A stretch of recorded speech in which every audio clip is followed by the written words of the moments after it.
The House at Pooh Corner by A. Milne. Chapter 1, in which a house is built at Pooh Corner for Eeyore. One day, when Pooh Bear had nothing else to do, he thought he would do something. So he went round to Piglet's house to see what Piglet was doing. It was still snowing as he stumped over the White Forest track, and he expected to find Piglet warming his toes in front of his fire. But to his surprise, he saw that the door was open, and the more he looked inside, the more Piglet wasn't there. He's out. That's what it is. He's not in. I shall have to go on a fast-thinking walk by myself. Bother. But first, he thought that he would knock very loudly, just to make quite sure. And while he waited for Piglet not to answer, he jumped up and down to keep warm, and a hum came suddenly into his head, which seemed to him a good hum, such as is hummed hopefully to others. The more it snows, tiddly-pom. The more it goes, tiddly-pom. The more it goes, tiddly-pom, on snowing. And nobody knows, tiddly-pom, how cold my toes, tiddly-pom. How cold my toes, tiddly-pom, are growing. So what I'll do is this. I'll just go home and see what the time is, and perhaps I'll put a muffler round my neck, and then I'll go and see Eeyore and sing it to him. He hurried back to his own house, and his mind was so busy on the way with the hum that he was getting ready for Eeyore, that when he suddenly saw Piglet sitting in his best armchair, he could only stand there, rubbing his head, and wondering whose house he was in. Hello, Piglet. I thought you were out. No, it's you who were out, Pooh. So it was. I knew one of us was. He looked up at his clock, which had stopped at 5 minutes to 11 some weeks ago. Nearly 11 o'clock. You're just in time for a little smackerel or something. And he put his head into the cupboard. And then we'll go out, Piglet, and sing my song to Eeyore. Which song, Pooh? The one we're going to sing to Eeyore. The clock was still saying 5 minutes to 11 when Pooh and Piglet set out on their way half an hour later. The wind had dropped, and the snow, tired of rushing round in circles, trying to catch itself up, now fluttered gently down until it found a place on which to rest. And sometimes the place was Pooh's nose, and sometimes it wasn't. And in a little while, Piglet was wearing a white muffler round his neck, and feeling more snowy behind the ears than he had ever felt before. Pooh, he said at last, a little timidly, because he didn't want Pooh to think he was giving in. I was just wondering, how would it be if we went home now and practice your song, and then sang it to Eeyore tomorrow, or the next day, when we happen to see him? That's a very good idea, Piglet. We'll practice it now as we go along. But it's no good going home to practice it, because it's a special outdoor song, which has to be sung in the snow. Are you sure? Well, you'll see, Piglet, when you listen, because this is how it begins. The more it snows, tiddly-pom. Tiddly what? Pom. I put that in to make it more hummy. The more it goes, tiddly-pom. The more... Didn't you say snows? Yes, but that was before. Before the tiddly-pom? It was a different tiddly-pom, said Pooh, feeling rather muddled now. I'll sing it to you properly, and then you'll see. So he sang it again. The more it snows, tiddly-pom. The more it goes, tiddly-pom. The more it goes, tiddly-pom, on snowing. And nobody knows, tiddly-pom, how cold my toes, tiddly-pom. How cold my toes, tiddly-pom, are growing. He sang it like that, which is much the best way of singing it. And when he had finished, he waited for Piglet to say that, out of all the outdoor hums for snowy weather he had ever heard, this was the best. And after thinking the matter out carefully, Piglet said, Pooh, it isn't the toes so much as the ears. By this time, they were getting near Eeyore's gloomy place, which is where he lived. And as it was still very snowy behind Piglet's ears, and he was getting tired of it, they turned into a little pine wood and sat down on the gate which led into it. They were out of the snow now, but it was very cold. And to keep themselves warm, they sang Pooh's song right through 6 times.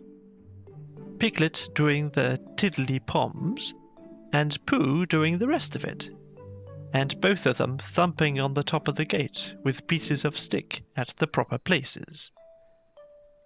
And in a little while, they felt much warmer and were able to talk again. I've been thinking, and what I've been thinking is this. I've been thinking about Eeyore. What about Eeyore?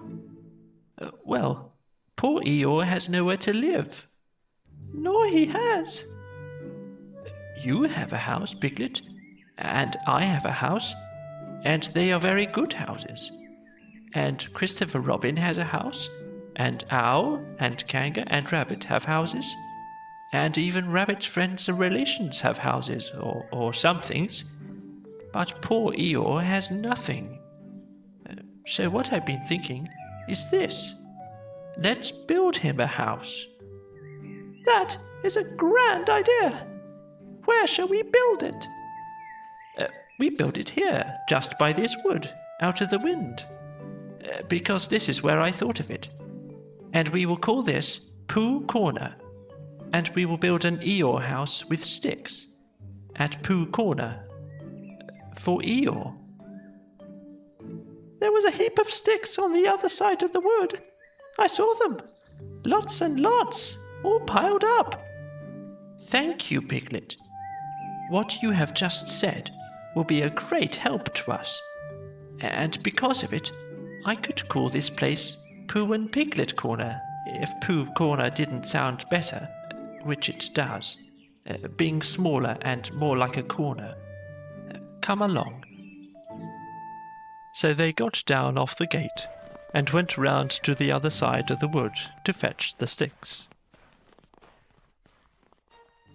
Christopher Robin had spent the morning indoors, going to Africa and back, and he had just got off the boat and was wondering what it was like outside, when who should come along knocking at the door but Eeyore. Hello, Eeyore. How are you? It's snowing still. So it is. And freezing. Is it? Yes. However, we haven't had an earthquake lately. What's the matter, Eeyore? Nothing, Christopher Robin. Nothing important. I suppose you haven't seen a house or whatnot anywhere about? What sort of a house? Just a house. Who lives there? I do. At least, I thought I did. But I suppose I don't. After all, we can't all have houses. But, Eeyore, I didn't know. I always thought... I don't know how it is, Christopher Robin. But what with all this snow, and one thing and another, not to mention icicles and such like, it isn't so hot in my field about 3 o'clock in the morning as some people think it is. It isn't close, if you know what I mean. Not so as to be uncomfortable. It isn't stuffy. In fact, Christopher Robin, quite between ourselves, and don't tell anybody, it's cold. Oh, Eeyore! And I said to myself, the others will be sorry if I'm getting myself all cold. They haven't got brains, any of them. Only grey fluff that's blown into their heads by mistake. And they don't think. But if it goes on snowing for another 6 weeks or so, one of them will begin to say to himself, Eeyore can't be so very much too hot about 3 o'clock in the morning, and then it will get about, and they'll be sorry. Oh, Eeyore, said Christopher Robin, feeling very sorry already. I don't mean you, Christopher Robin. You're different. So what it all comes to is that I built myself a house down by my little wood. Did you? How exciting! The really exciting part is that when I left it this morning, it was there. And when I came back, it wasn't. Not at all very natural. And it was only Eeyore's house. But still, I just wondered. Christopher Robin didn't stop to wonder. He was already back in his house, putting on his waterproof hat, his waterproof boots, and his waterproof Macintosh as fast as he could. We'll go and look for it at once. Sometimes, when people have quite finished taking a person's house, there are 1 or 2 bits which they didn't want, and are rather glad for the person to take back, if you know what I mean. So I thought if we just went, come on! Off they hurried, and in a very little time they got to the corner of the field by the side of the pine wood, where Eeyore's house wasn't any longer. There, not a stick of it left.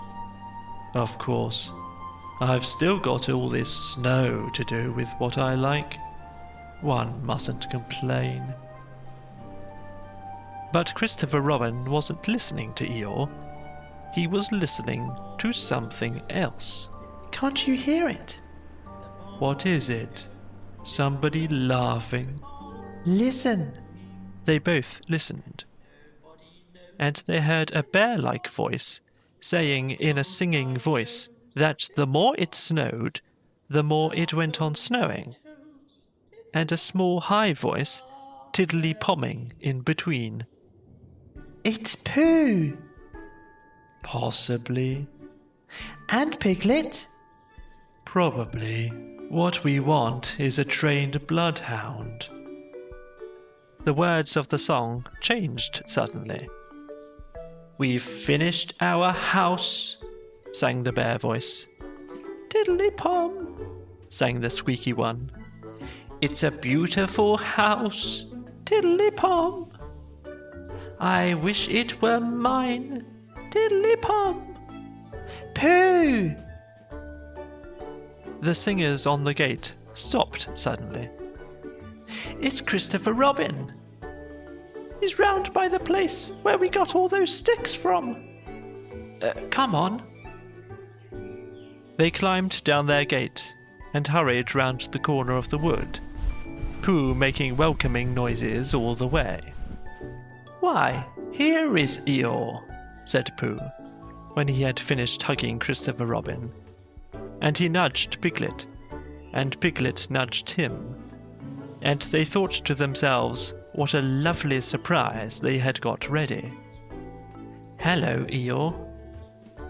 Same to you, Pooh Bear. And twice on Thursdays. Before Pooh could say, why Thursdays? Christopher Robin began to explain the sad story of Eeyore's lost house, and Pooh and Piglet listened, and their eyes seemed to get bigger and bigger. Where did you say it was? Just here. Made of sticks? Yes. Oh! What? I just said, oh, said Piglet nervously. And so as to seem quite at ease, he hummed Tiddly-pom once or twice, in a what shall we do now kind of way. You're sure it was a house? I mean, you're sure the house was just here?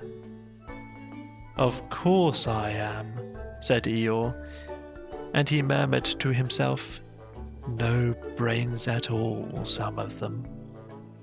Why, what's the matter, Pooh?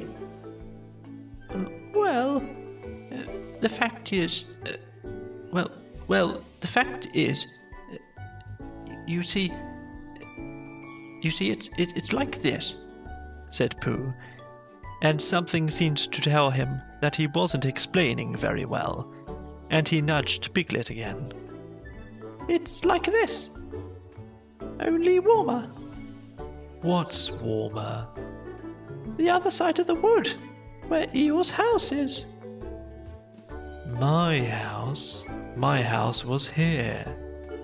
No, the other side of the wood, because of being warmer. But I ought to know. Come and have a look, said Piglet simply, and he led the way. There wouldn't be two houses, not so close together. They came round the corner, and there was Eeyore's house, looking as comfy as anything. There you are, inside as well as outside. Eeyore went inside and came out again. It's a remarkable thing. It is my house, and I built it where I said I did, so the wind must have blown it here. And the wind blew it right over the wood, and blew it down here. And here it is, as good as ever. In fact, better in places. Much better. Much better. It just shows what can be done by taking a little trouble. Do you see, Pooh? Do you see, Piglet? Brains first, and then hard work. Look at it. That's the way to build a house. So they left him in it, and Christopher Robin went back to lunch with his friends Pooh and Piglet. And on the way, they told him of the awful mistake they had made. And when he had finished laughing, they all sang the outdoor song for snowy weather the rest of the way home. Piglet, who was not quite sure of his voice, putting in the tiddly-poms again. And I know it seems easy, said Piglet to himself, but it isn't everyone who could do it. The more it snows, tiddly-pom. The more it goes, tiddly-pom. The more it goes, tiddly-pom, on snowing. And nobody knows, tiddly-pom, how cold my toes, tiddly-pom, how cold my toes, tiddly-pom, are growing. Oh, very good. You have a very good singing voice, Christopher Robin. Thank you, Pooh. You too. And you, Piglet. Oh, thank you, Christopher Robin. I'm quite ready for lunch now. Chapter 2, in which Tigger comes to the forest and has breakfast. Winnie the Pooh woke up suddenly in the middle of the night and listened. Then he got out of bed and lit his candle and stumped across the room to see if anybody was trying to get into his honey cupboard, and they weren't. So he stumped back again, blew out his candle, and got into bed. Then he heard the noise again. "Is that you, Piglet?" he said. But it wasn't. "Come in, Christopher Robin," he said. But Christopher Robin didn't. "Tell me about it tomorrow, Eeyore," said Pooh sleepily. But the noise went on. "Row, row, row, row, row," said whatever it was, and Pooh found that he wasn't asleep after all. What can it be? He thought. There are lots of noises in the forest, but this is a different one. It isn't a growl, and it isn't a purr, and it isn't a bark, and it isn't the noise you make before beginning a piece of poetry, but it's a noise of some kind, made by a strange animal, and he's making it outside my door. So I shall get up and ask him not to do it. He got out of bed and opened his front door. "Hello," said Pooh, in case there was anything outside. "Hello," said whatever it was. "Oh, hello. Hello. Oh, there you are," said Pooh. "Hello. Hello," said the strange animal, wondering how long this was going on. Pooh was just going to say, "Hello," for the fourth time, when he thought that he wouldn't. So he said, "Who is it?" instead. "Me," said a voice. "Oh, well, come here." So whatever it was came here, and in the light of the candle, he and Pooh looked at each other. "I'm Pooh," said Pooh. "I'm Tigger," said Tigger. "Oh," said Pooh, for he had never seen an animal like this before. "Does Christopher Robin know about you?" "Of course he does." "Well, it's the middle of the night, which is a good time for going to sleep. And tomorrow morning we'll have some honey for breakfast. Do Tiggers like honey?" "They like everything." Then if they like going to sleep on the floor, well, I'll go back to bed," said Pooh, "and we'll do things in the morning. Good night." And he got back into bed and went fast asleep.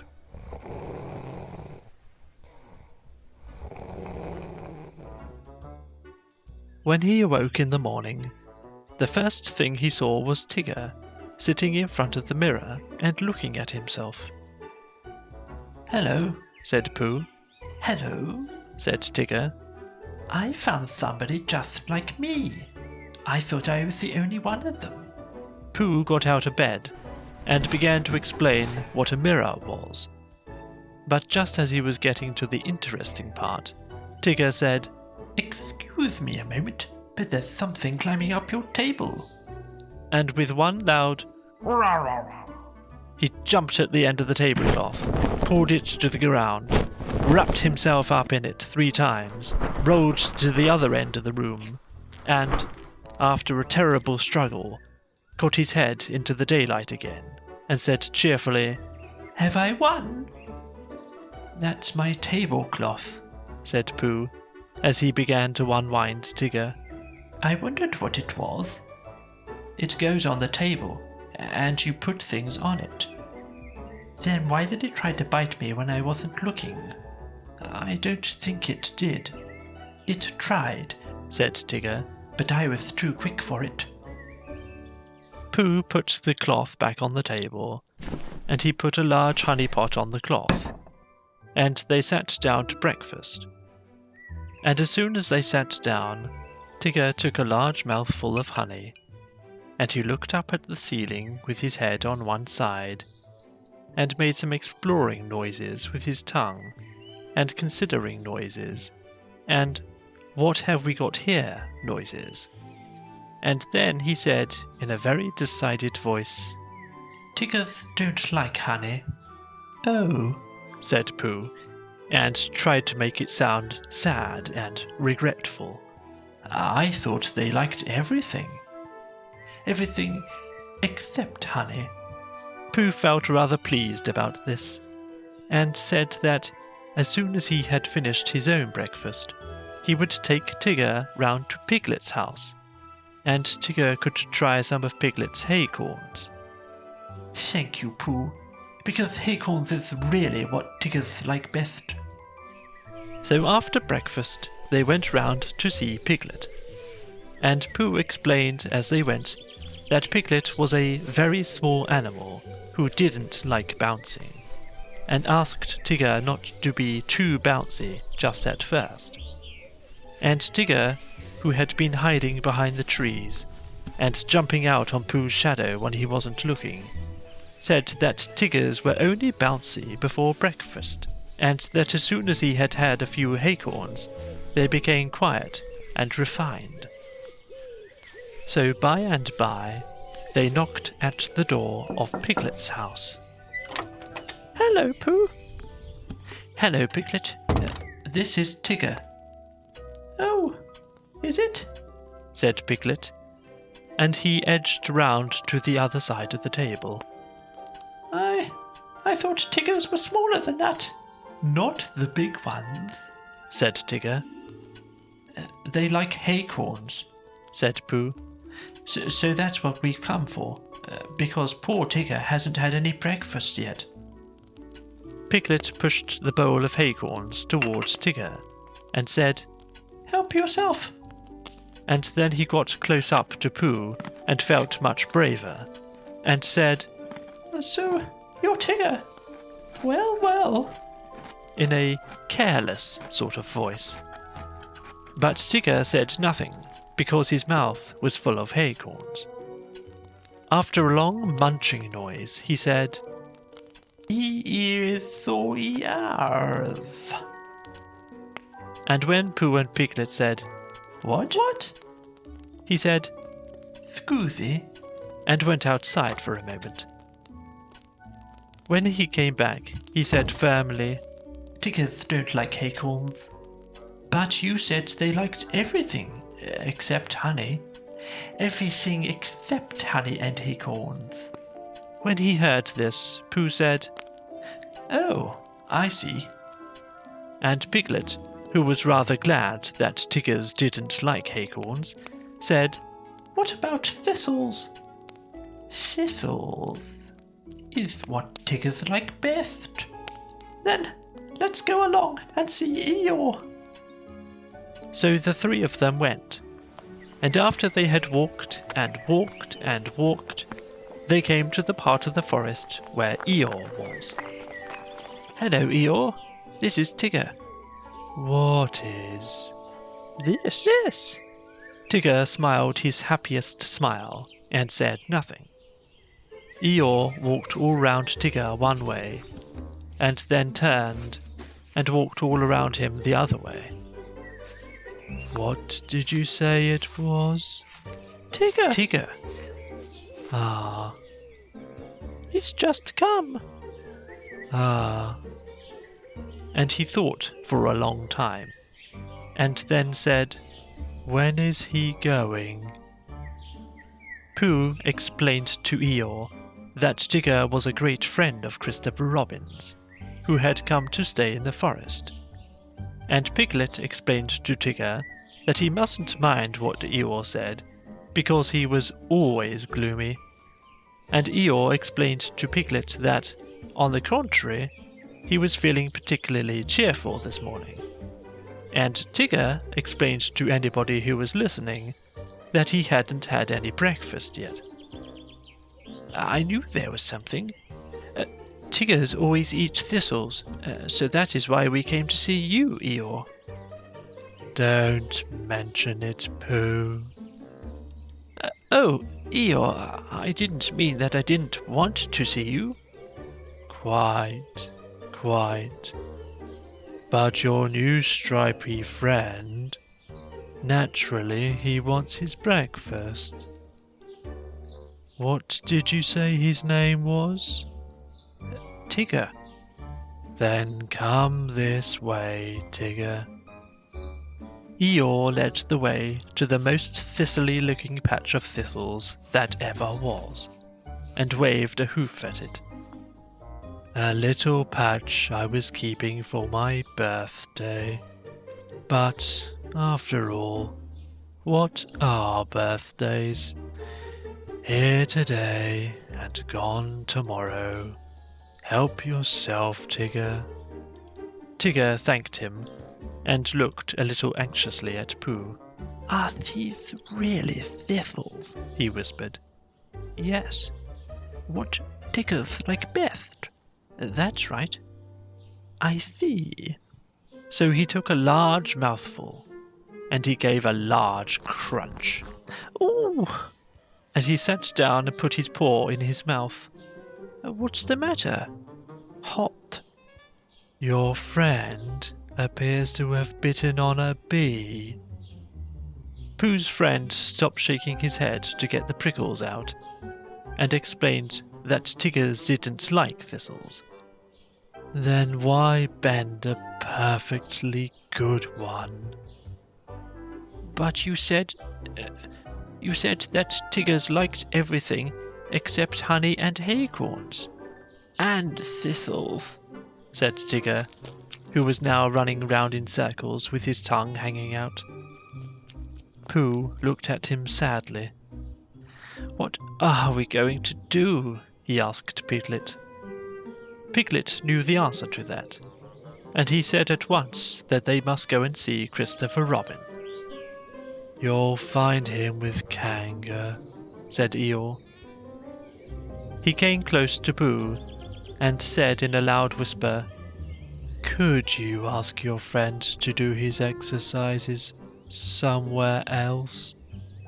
I shall be having lunch directly, and don't want it bounced on just before I begin. A trifling matter, and fussy of me, but we all have our little ways."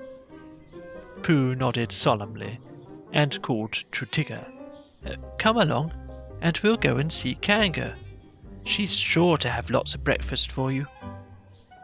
Tigger finished his last circle and came up to Pooh and Piglet. "Hot," he explained with a large and friendly smile. "Come on." And he rushed off. Pooh and Piglet walked slowly after him. And as they walked, Piglet said nothing, because he couldn't think of anything. And Pooh said nothing, because he was thinking of a poem. And when he had thought of it, he began, "What shall we do about poor little Tigger? If he never eats nothing, he'll never get bigger. He doesn't like honey and acorns and thistles, because of the taste and because of the bristles. And all the good things which an animal likes have the wrong sort of swallow, or too many spikes. He's quite big enough anyhow." "He isn't really very big." "Well, he seems so." Pooh was thoughtful when he heard this, and then he murmured to himself, but whatever his weight in pounds, shillings, and ounces, he always seems bigger because of his bounces. And that's the whole poem. Do you like it, Piglet? All except the shillings. I don't think they ought to be there. They wanted to come in after the pounds, so I let them. It's the best way to write poetry, letting things come. Oh, I didn't know. Tigger had been bouncing in front of them all this time, turning round every now and then to ask, "Is this the way?" And now at last they came in sight of Kanga's house, and there was Christopher Robin. Tigger rushed up to him. "Oh, there you are, Tigger," said Christopher Robin. "I knew you'd be somewhere. I've been finding things in the forest. I found a Pooh, and a Piglet, and an Eeyore, but I can't find any breakfast." Pooh and Piglet came up and hugged Christopher Robin, and explained what had been happening. "Don't you know what Tigger's like?" "I expect if I thought very hard I should, but I thought Tigger knew. I do. Everything there is in the world, except honey and acorns and... what were those hot things called? Thistles. Thistles. Yes, and those." "Oh, well then, Kanga can give you some breakfast." So they went into Kanga's house, and when Roo had said, "Hello, Pooh," and "Hello, Piglet," once, and "Hello, Tigger," twice, because he had never said it before, and it sounded funny, they told Kanga what they wanted. And Kanga said very kindly, "Well, look in my cupboard, Tigger dear, and see what you'd like." Because she knew at once that, however big Tigger seemed to be, he wanted as much kindness as Roo. "Shall I look too?"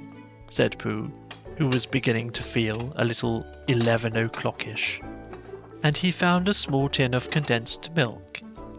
And something seemed to tell him that Tiggers didn't like this. So he took it into a corner by itself, and went with it to see that nobody interrupted it. But the more Tigger put his nose into this, and his paw into that, the more things he found which Tiggers didn't like. And when he had found everything in the cupboard, and couldn't eat any of it, he said to Kanga, "What happens now?" But Kanga and Christopher Robin and Piglet were all standing round Roo, watching him have his extract of malt, and Roo was saying, "Must I?" And Kanga was saying, "Now, Roo dear, you remember what you promised." "What is it?" whispered Tigger to Piglet. "His strengthening medicine. He hates it." So Tigger came close and leant over the back of Roo's chair, and suddenly he put out his tongue and took one large golollop, and with a sudden jump of surprise, Kanga said, "Oh," and then clutched at the spoon again, just as it was disappearing, and pulled it safely back out of Tigger's mouth. But the extract of malt had gone. "Tigger, dear, he's taken my medicine, he's taken my medicine, he's taken my medicine," sang Roo happily, thinking it was a tremendous joke. Then Tigger looked up at the ceiling and closed his eyes, and his tongue went round and round his chops in case he had left any outside.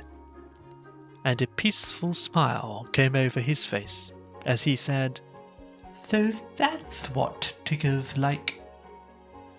Which explains why he always lived at Kanga's house afterwards, and had extract of malt for breakfast, dinner, and tea.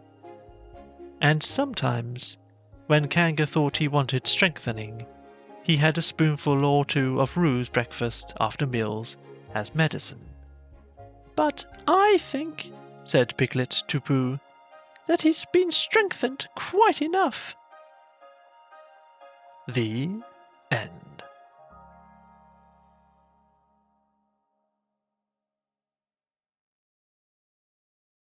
Chapter 3, in which a search is organized and Piglet nearly meets the Heffalump again. Pooh was sitting in his house one day, counting his pots of honey, when there came a knock on the door. 14. Come in. 14. Or was it 15? Oh, bother. That's muddled me. Hello, Pooh. Hello, Rabbit. 14, wasn't it? What was? My pots of honey, what I was counting. 14, that's right. Are you sure? No, does it matter? I'd just like to know, so as I can say to myself, I've got 14 pots of honey left, or 15 as the case may be. It's sort of comforting. Well, let's call it 16. What I came to say was, have you seen Small anywhere about? I don't think so, said Pooh.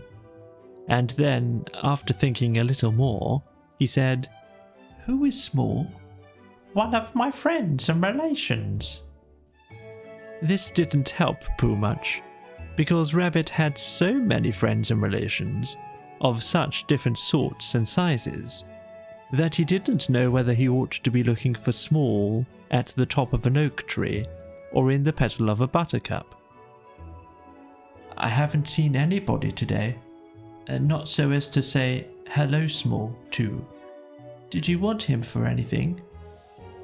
I don't want him, but it's always useful to know where a friend and relation is, whether you want him or whether you don't.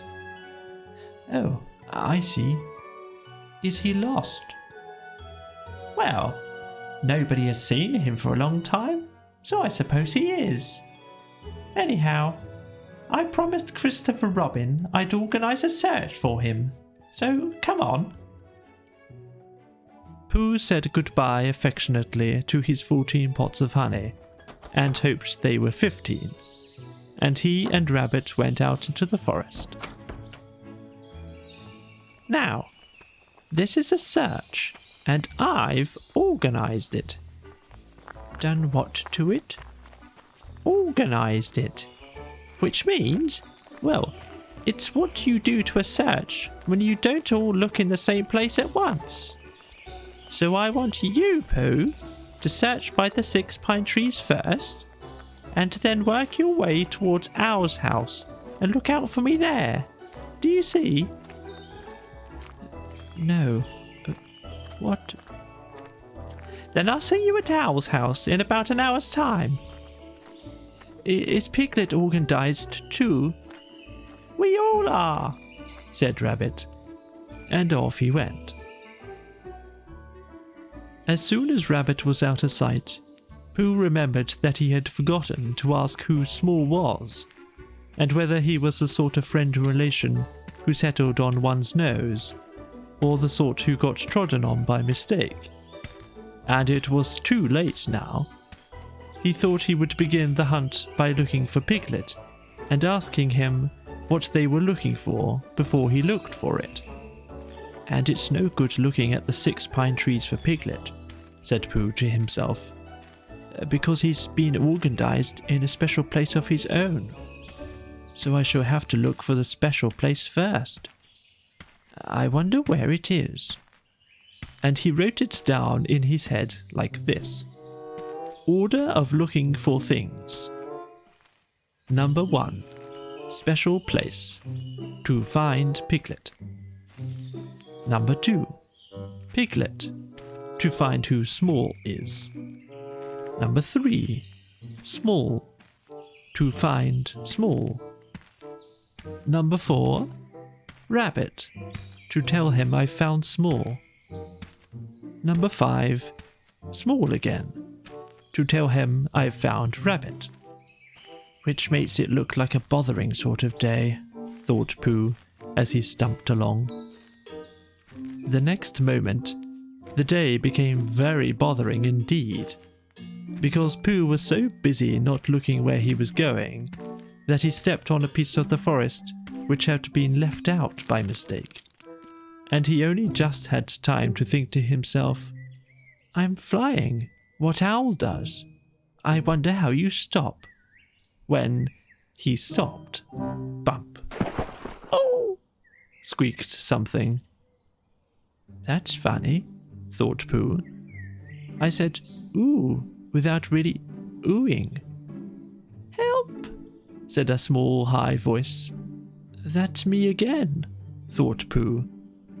"I've had an accident and fallen down a well, and my voice has gone all squeaky and works before I'm ready for it, because I've done something to myself inside. Bother. Help! Help! There you are. I say things when I'm not trying, so it must be a very bad accident." And then he thought that perhaps when he did try to say things, he wouldn't be able to. So, to make sure, he said loudly, "A very bad accident to Pooh Bear." "Pooh!" squeaked the voice. "It's Piglet!" cried Pooh eagerly. "Where are you?" "Underneath," said Piglet, in an underneath sort of way. Underneath what?" "You! Get up!" "Oh," said Pooh, and scrambled up as quickly as he could. "Did I fall on you, Piglet?" "You fell on me," said Piglet, feeling himself all over. "I didn't mean to." "I didn't mean to be underneath. But I'm all right now, Pooh, and I am so glad it was you." "What happened? Where are we?" I think we're in a sort of pit. I was walking along, looking for somebody, and then, suddenly, I wasn't anymore. And just when I got up to see where I was, something fell on me, and it was you." "So it was?" "Yes. Pooh." Piglet went on nervously, and came a little closer. "Do you think we're in a trap?" Pooh hadn't thought about it at all, but now he nodded, for suddenly he remembered how he and Piglet had once made a Pooh trap for Heffalumps, and he guessed what had happened. He and Piglet had fallen into a Heffalump trap for Poohs. That was what it was. "What happens when the Heffalump comes?" asked Piglet tremblingly when he had heard the news. "Perhaps he won't notice you, Piglet, because you're a very small animal." "But he'll notice you, Pooh." "He'll notice me, and I shall notice him. We'll notice each other for a long time, and then he'll say, 'Ho, ho!'" Piglet shivered a little at the thought of that "ho, ho," and his ears began to twitch. "What will you say?" Pooh tried to think of something he would say, but the more he thought, the more he felt that there is no real answer to "ho, ho," said by a Heffalump in the sort of voice this Heffalump was going to say it in. "I shan't say a thing," said Pooh at last. "I shall just hum to myself, as if I was waiting for something." Then perhaps he'll say, 'Ho, ho,' again," suggested Piglet anxiously. "He will." Piglet's ears twitched so quickly that he had to lean them against the side of the trap to keep them quiet. "He will say it again, and I shall go on humming, and that will upset him, because when you say 'ho, ho' twice, in a gloating sort of way, and the other person only hums, you suddenly find, just as you begin to say it the third time, that, well, well, you find... What? That it isn't. Isn't what? Pooh knew what he meant, but being a bear of very little brain, couldn't think of the words. Well, it just isn't, he said again. You mean it isn't ho-ho-ish anymore? Pooh looked at him admiringly and said that was what he meant if you went on humming all the time, because you couldn't go on saying ho-ho forever. But he'll say something else. That's just it. He'll say, what's all this? And then I shall say, and this is a very good idea, Piglet, which I have just thought of. I shall say, it's a trap for a Heffalump, which I've made, and I'm waiting for the Heffalump to fall in. And I shall go on humming. That will unsettle him. Pooh! Cried Piglet. And now it was his turn to be the admiring one. You've saved us! Have I? Said Pooh, not feeling quite sure. But Piglet was quite sure, and his mind ran on, and he saw Pooh and the Heffalump talking to each other, and he thought suddenly, and a little sadly, that it would have been rather nice if it had been Piglet and the Heffalump talking so grandly to each other, and not Pooh, much as he loved Pooh, because he really had more brain than Pooh, and the conversation would go better if he, and not Pooh, were doing one side of it. And it would be comforting afterwards, in the evenings, to look back on the day when he answered a Heffalump back as bravely as if the Heffalump wasn't there. It seemed so easy now. He knew just what he would say. Heffalump, gloatingly. Ho ho! Piglet, carelessly. Tra-la-la, tra-la-la!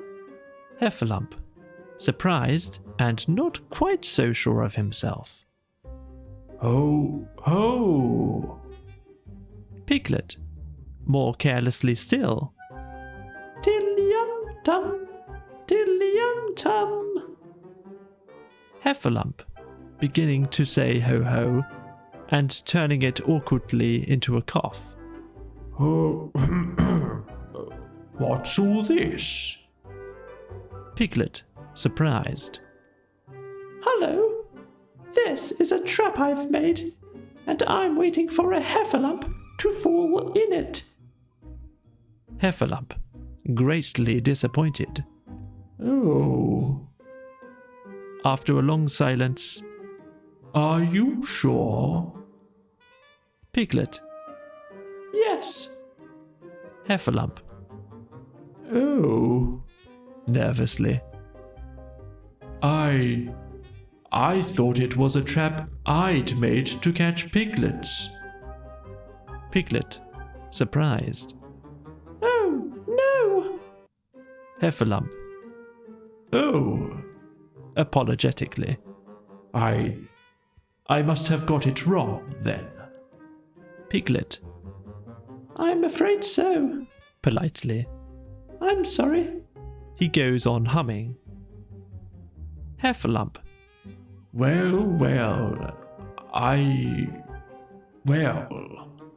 I suppose I'd better be getting back.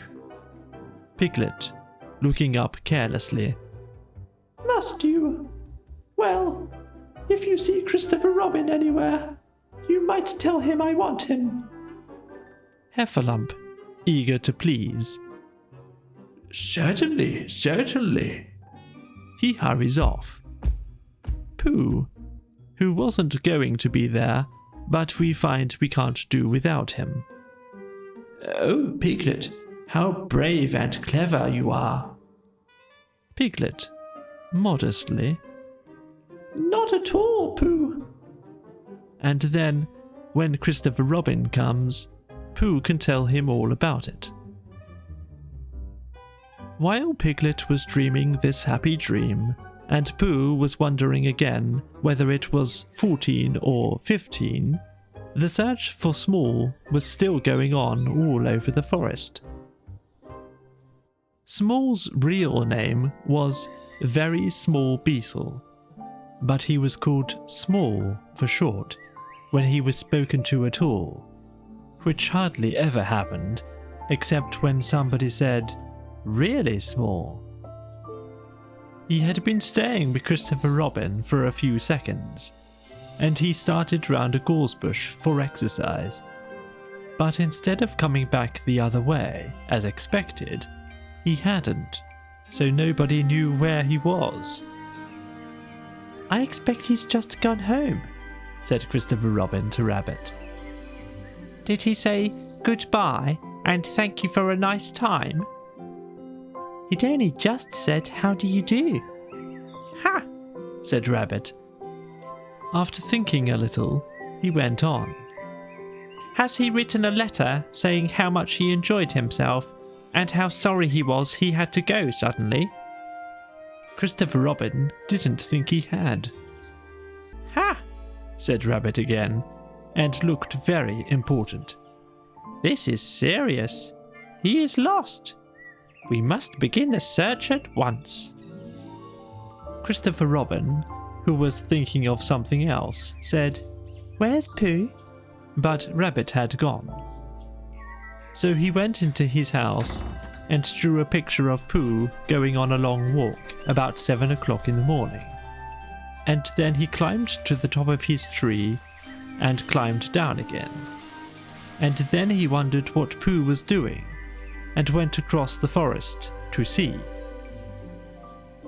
It was not long before he came to the gravel pit, and he looked down, and there were Pooh and Piglet with their backs to him, dreaming happily. "Ho ho!" said Christopher Robin loudly and suddenly. Piglet jumped 6 inches in the air with surprise and anxiety, but Pooh went on dreaming. "It's the Heffalump," thought Piglet nervously. "Now then." He hummed in his throat a little so that none of the words should stick, and then, in the most delightfully easy way, he said, "Tra-la-la, tra-la-la," as if he had just thought of it. But he didn't look round, because if you look round and see a very fierce Heffalump looking down at you, sometimes you forget what you were going to say. "Rum-tum-tum-tilly-yum," said Christopher Robin, in a voice like Pooh's, because Pooh had once invented a song which went, "Tra-la-la, tra-la-la, tra-la-la, tra-la-la, rum-tum-tum-tilly-um." So whenever Christopher Robin sings it, he always sings it in a Pooh voice, which seems to suit it better. "He's said the wrong thing," thought Piglet anxiously. "He ought to have said, 'Ho ho' again. Perhaps I better say it for him."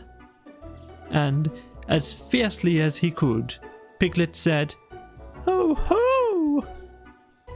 "How did you get there, Piglet?" said Christopher Robin in his ordinary voice. "This is terrible," thought Piglet. "First he talks in Pooh's voice, and then he talks in Christopher Robin's voice, and he's doing it so as to unsettle me." And being now completely unsettled, he said very quickly and squeakily, "This is a trap for Poohs, and I'm waiting to fall in it. Ho ho! What's all this?" And then I say, "Ho ho!" again. "What?" "A trap for ho-hos. I've just made it, and I'm waiting for the ho-ho to come. How long Piglet would have gone on like this, I don't know. But at that moment, Pooh woke up suddenly and decided that it was 16. So he got up, and as he turned his head, so as to soothe himself in that awkward place in the middle of the back, where something was tickling him, he saw Christopher Robin. "Hello!" he shouted joyfully. "Hello, Pooh!" Piglet looked up and looked away again, and he felt so foolish and uncomfortable that he almost decided to run away to sea and be a sailor, when suddenly he saw something. "Pooh!" he cried. "There's something climbing up your back." "I thought there was." "It's small!" cried Piglet. "Oh, that's who it is it?" "Christopher Robin, I've found Small!" "Well done, Piglet!" And at these encouraging words, Piglet felt quite happy again, and decided not to be a sailor after all. So when Christopher Robin had helped them out of the gravel pit, they all went off together, hand in hand. And 2 days later, Rabbit happened to meet Eeyore in the forest. "Hello, Eeyore. What are you looking for?" "Small, of course. Haven't you any brain?"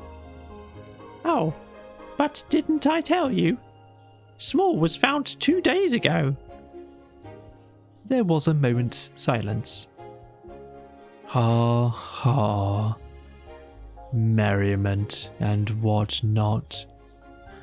Don't apologize. It's just what would happen. The end.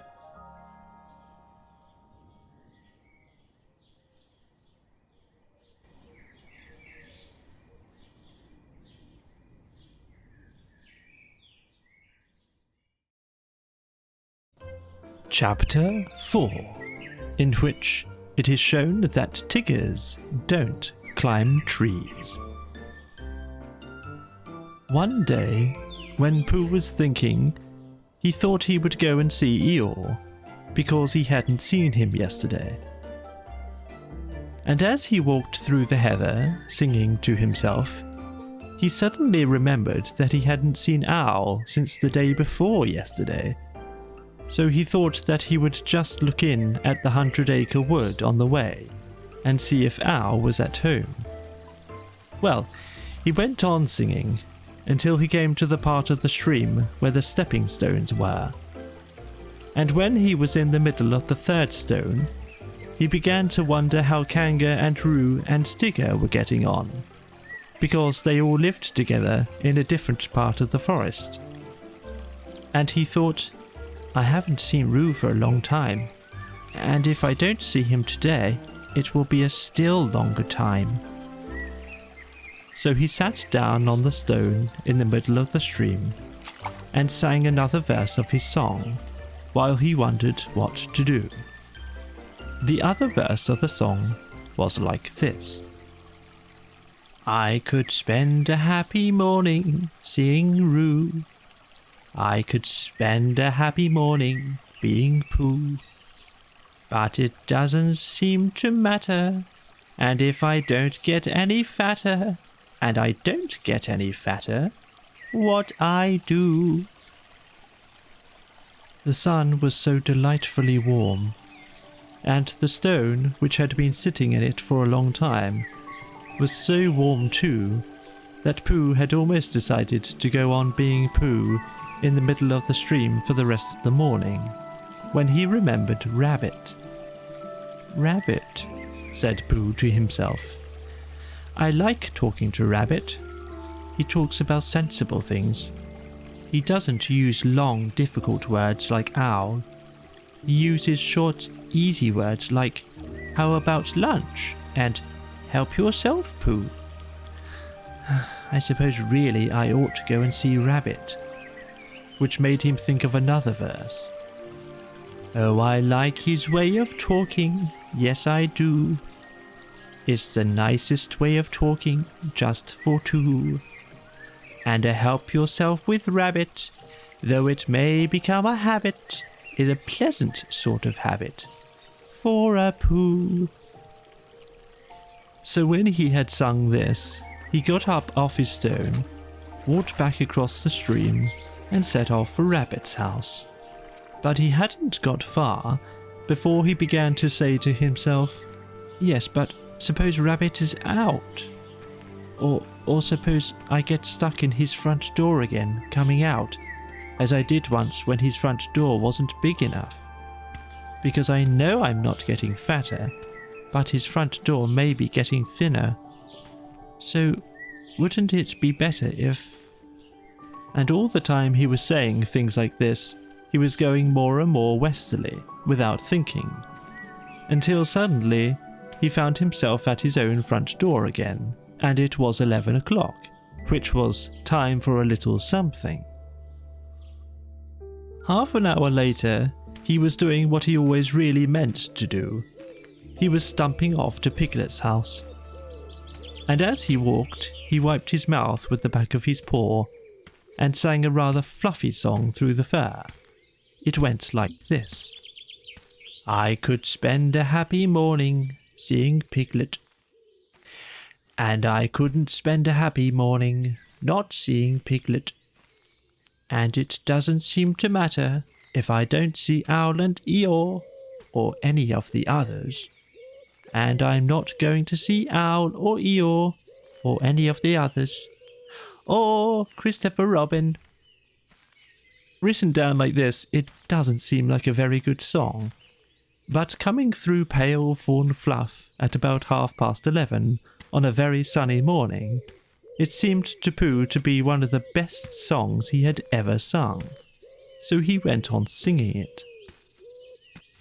Piglet was busy digging a small hole in the ground outside his house. "Hello, Piglet." "Oh, hello, Pooh. I knew it was you." "So did I.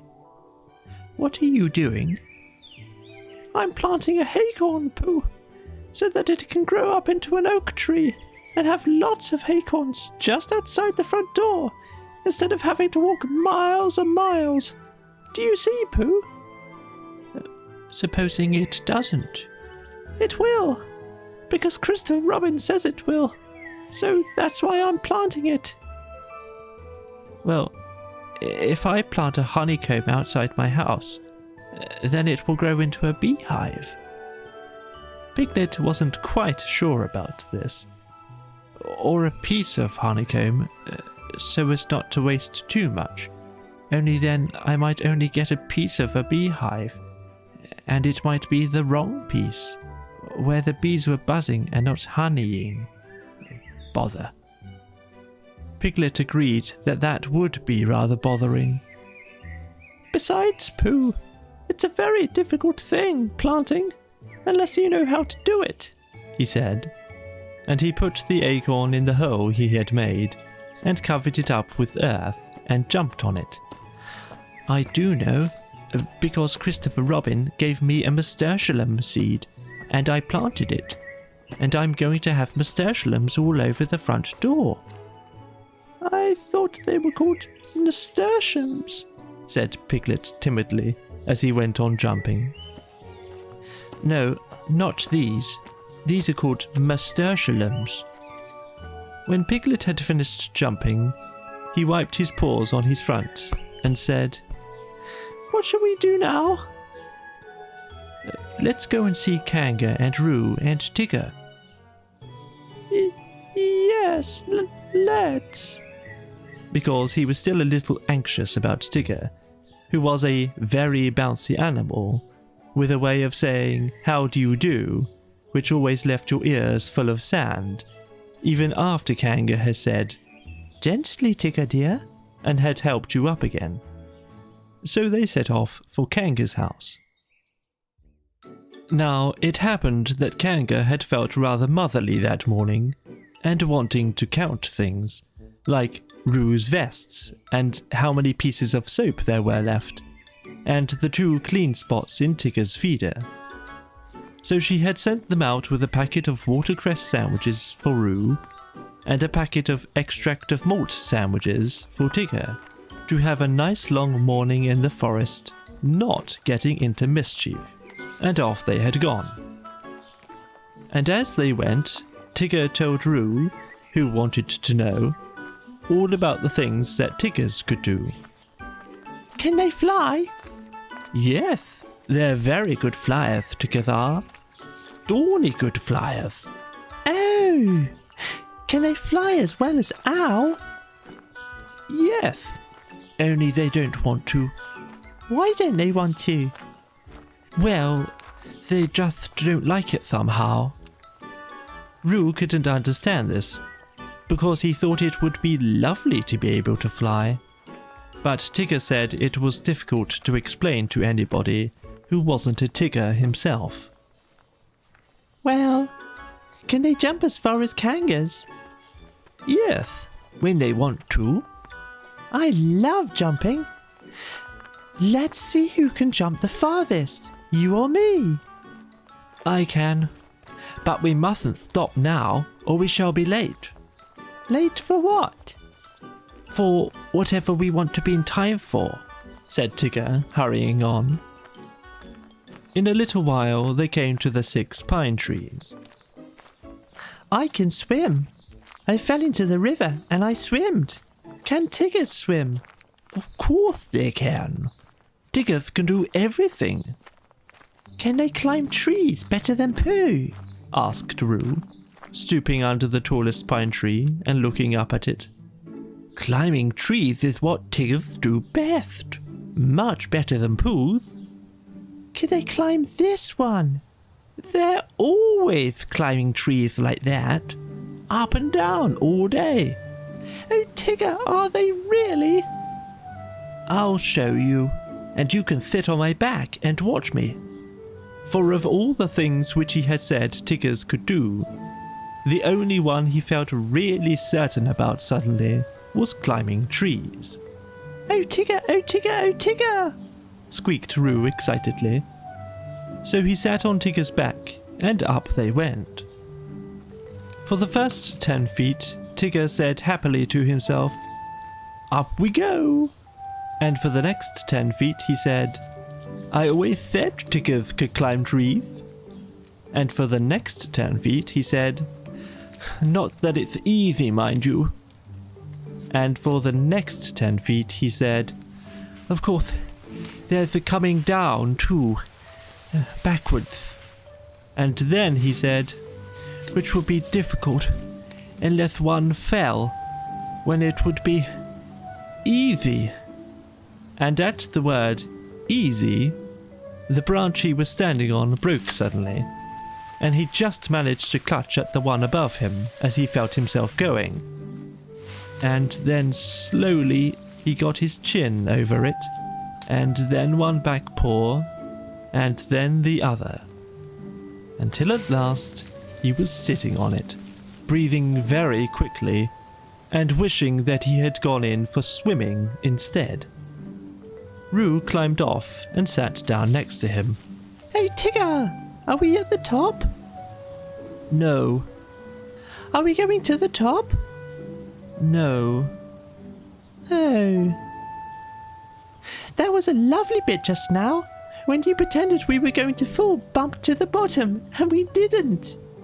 Will you do that bit again? No. Roo was silent for a little while, and then he said, "Shall we eat our sandwiches, Tigger?" And Tigger said, "Yes. Where are they?" And Roo said, "At the bottom of the tree." And Tigger said, "I don't think we'd better eat them just yet." So they didn't. By and by, Pooh and Piglet came along. Pooh was telling Piglet in a singing voice that it didn't seem to matter if he didn't get any fatter, and he didn't think he was getting any fatter what he did. And Piglet was wondering how long it would be before his acorn came up. "Look, Pooh! There's something in one of the pine trees." "Oh, so there is," said Pooh, looking up wonderingly. "There's an animal." Piglet took Pooh's arm, in case Pooh was frightened. "Is it one of the fiercer animals?" he said, looking the other way. Pooh nodded. It's a jaguar. What do jaguars do? Asked Piglet, hoping that they wouldn't. They hide in the branches of trees and drop on you as you go underneath. Christopher Robin told me. Perhaps we better hadn't go underneath, Pooh, in case he dropped and hurt himself. They don't hurt themselves. They're such very good droppers. Piglet still felt that to be underneath a very good dropper would be a mistake, and he was just going to hurry back for something which he had forgotten when the jaguar called out to them. Help, help, it called. That's what jaguars do. They call, help, help. And then when you look up, they drop on you. I'm looking down, cried Piglet loudly, so as the jaguar shouldn't do the wrong thing by accident. Something very excited next to the jaguar heard him and squeaked. Pooh and Piglet! Pooh and Piglet! All of a sudden, Piglet felt that it was a much nicer day than he had thought it was. All warm and sunny. Pooh! I believe it's Tigger and Roo! Oh, so it is. I thought it was a jaguar and another jaguar. Hello, Roo! What are you doing? We can't get down, we can't get down. Isn't it fun? Pooh, isn't it fun? Tigger and I are living in a tree like Owl, and we're going to stay here forever and ever. I can see Piglet's house. Piglet, I can see your house from here. Aren't we high? Is Owl's house as high up as this? How did you get there, Roo? On Tigger's back. And Tiggers can't climb downwards because their tails get in the way, only upwards. And Tigger forgot about that when we started, and he's only just remembered. So we've got to stay here forever and ever, unless we go higher. What did he say, Tigger? Oh, Tigger says if we go higher, we shan't be able to see Piglet's house so well, so we're going to stop here. Piglet, said Pooh solemnly when he had heard all this. What shall we do? And he began to eat Tigger's sandwiches. Are they stuck? Pooh nodded. Couldn't you climb up to them? I might, Piglet, and I might bring Roo down on my back. But I couldn't bring Tigger down, so we must think of something else. And in a thoughtful way, he began to eat Roo's sandwiches too. Whether he would have thought of anything before he had finished the last sandwich, I don't know. But he had just got to the last one but one, when there was a crackling in the bracken, and Christopher Robin and Eeyore came strolling along together. I shouldn't be surprised if it hailed a good deal tomorrow, blizzards and what not. Being fine today doesn't mean anything. It has no what's that word? Well, it has none of that. It's just a small piece of weather. There's Pooh, said Christopher Robin, who didn't much mind what it did tomorrow, as long as he was out in it. Hello, Pooh. It's Christopher Robin. He'll know what to do. They hurried up to him. Oh, Christopher Robin, began Pooh. And Eeyore. Tigger and Roo are right up the 6 pine trees, and they can't get down, and I was just saying that if only Christopher Robin... And Eeyore. If only you were here, then we could think of something to do. Christopher Robin looked up at Tigger and Roo and tried to think of something. I thought that if Eeyore stood at the bottom of the tree, and if Pooh stood on Eeyore's back, and if I stood on Pooh's shoulders, and if Eeyore's back snapped suddenly, then we could all laugh. Ha ha. Amusing in a quiet way, but not really helpful. thought. Would it break your back, Eeyore? Asked Pooh, very much surprised. That's what would be so interesting, Pooh. Not being quite sure till afterwards. Pooh said, "Oh," and they all began to think again. I've got an idea, cried Christopher Robin suddenly. Listen to this, Piglet, and then you'll know what we're trying to do. I'll take off my tunic and we'll each hold a corner, and then Roo and Tigger can jump into it, and it will be all soft and bouncy for them, and they won't hurt themselves. Getting Tigger down and not hurting anybody. Keep those two ideas in your head, Piglet, and you'll be all right. But Piglet wasn't listening. He was so agog at the thought of seeing Christopher Robin's blue braces again. He had only seen them once before, when he was much younger, and being a little overexcited by them, had to go to bed half an hour earlier than usual. And he had always wondered since if they were really as blue and as bracing as he had thought them. So when Christopher Robin took his tunic off, and they were, he felt quite friendly to Eeyore again, and held the corner of the tunic next to him, and smiled happily at him. And Eeyore whispered back, "I'm not saying there won't be an accident now, mind you. They're funny things, accidents. You never have them till you're having them." When Roo understood what he had to do, he was wildly excited and cried out, Tigger, Tigger, we're going to jump. Look at me jumping, Tigger. Like flying my jumping will be. Can Tiggers do it? And he squeaked out, I'm coming, Christopher Robin. And he jumped straight into the middle of the tunic. And he was going so fast that he bounced up again, almost as high as where he was before, and went on bouncing and saying, Hooray! Ah! Whee! And then at last he stopped and said, Oh, lovely! And they put him on the ground. Come on, Tigger, he called out. It's easy. But Tigger was holding onto the branch and saying to himself, It's all very well for jumping animals like kangaroos, but it's quite different for swimming animals like Tiggers.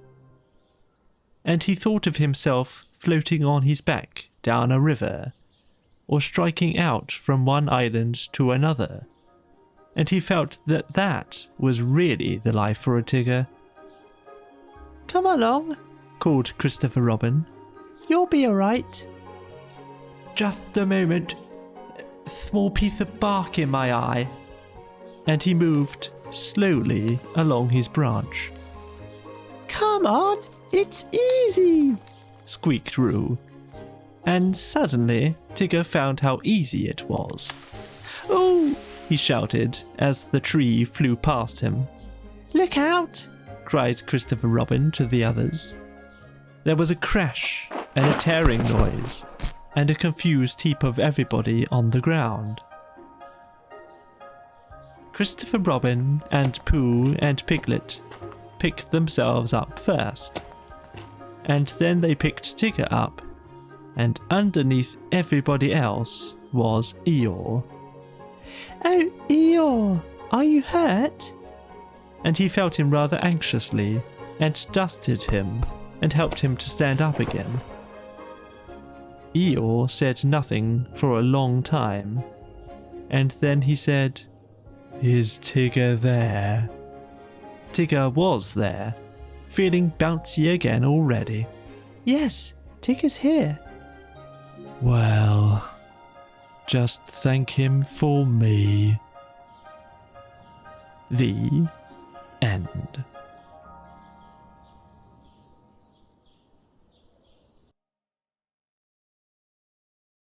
Chapter 5, in which Rabbit has a busy day, and we learn what Christopher Robin does in the mornings.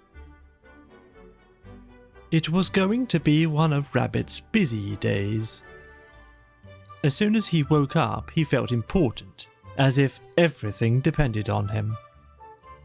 It was just the day for organising something, or for writing a notice signed Rabbit, or for seeing what everybody else thought about it.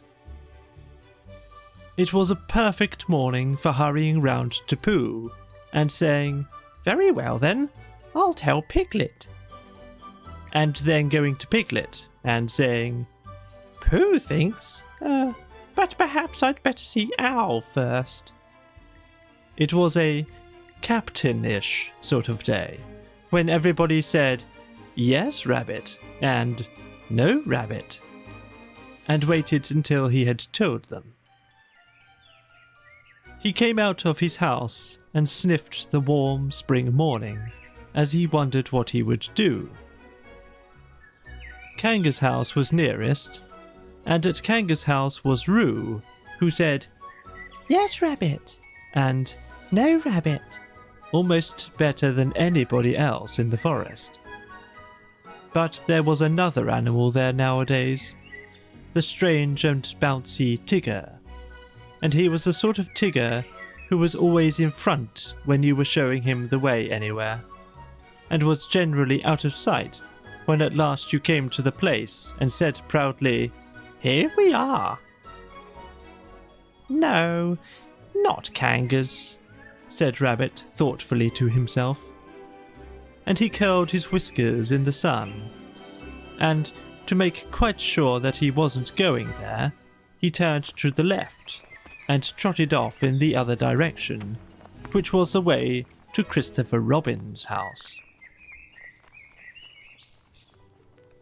"After all," said Rabbit to himself, "Christopher Robin depends on me.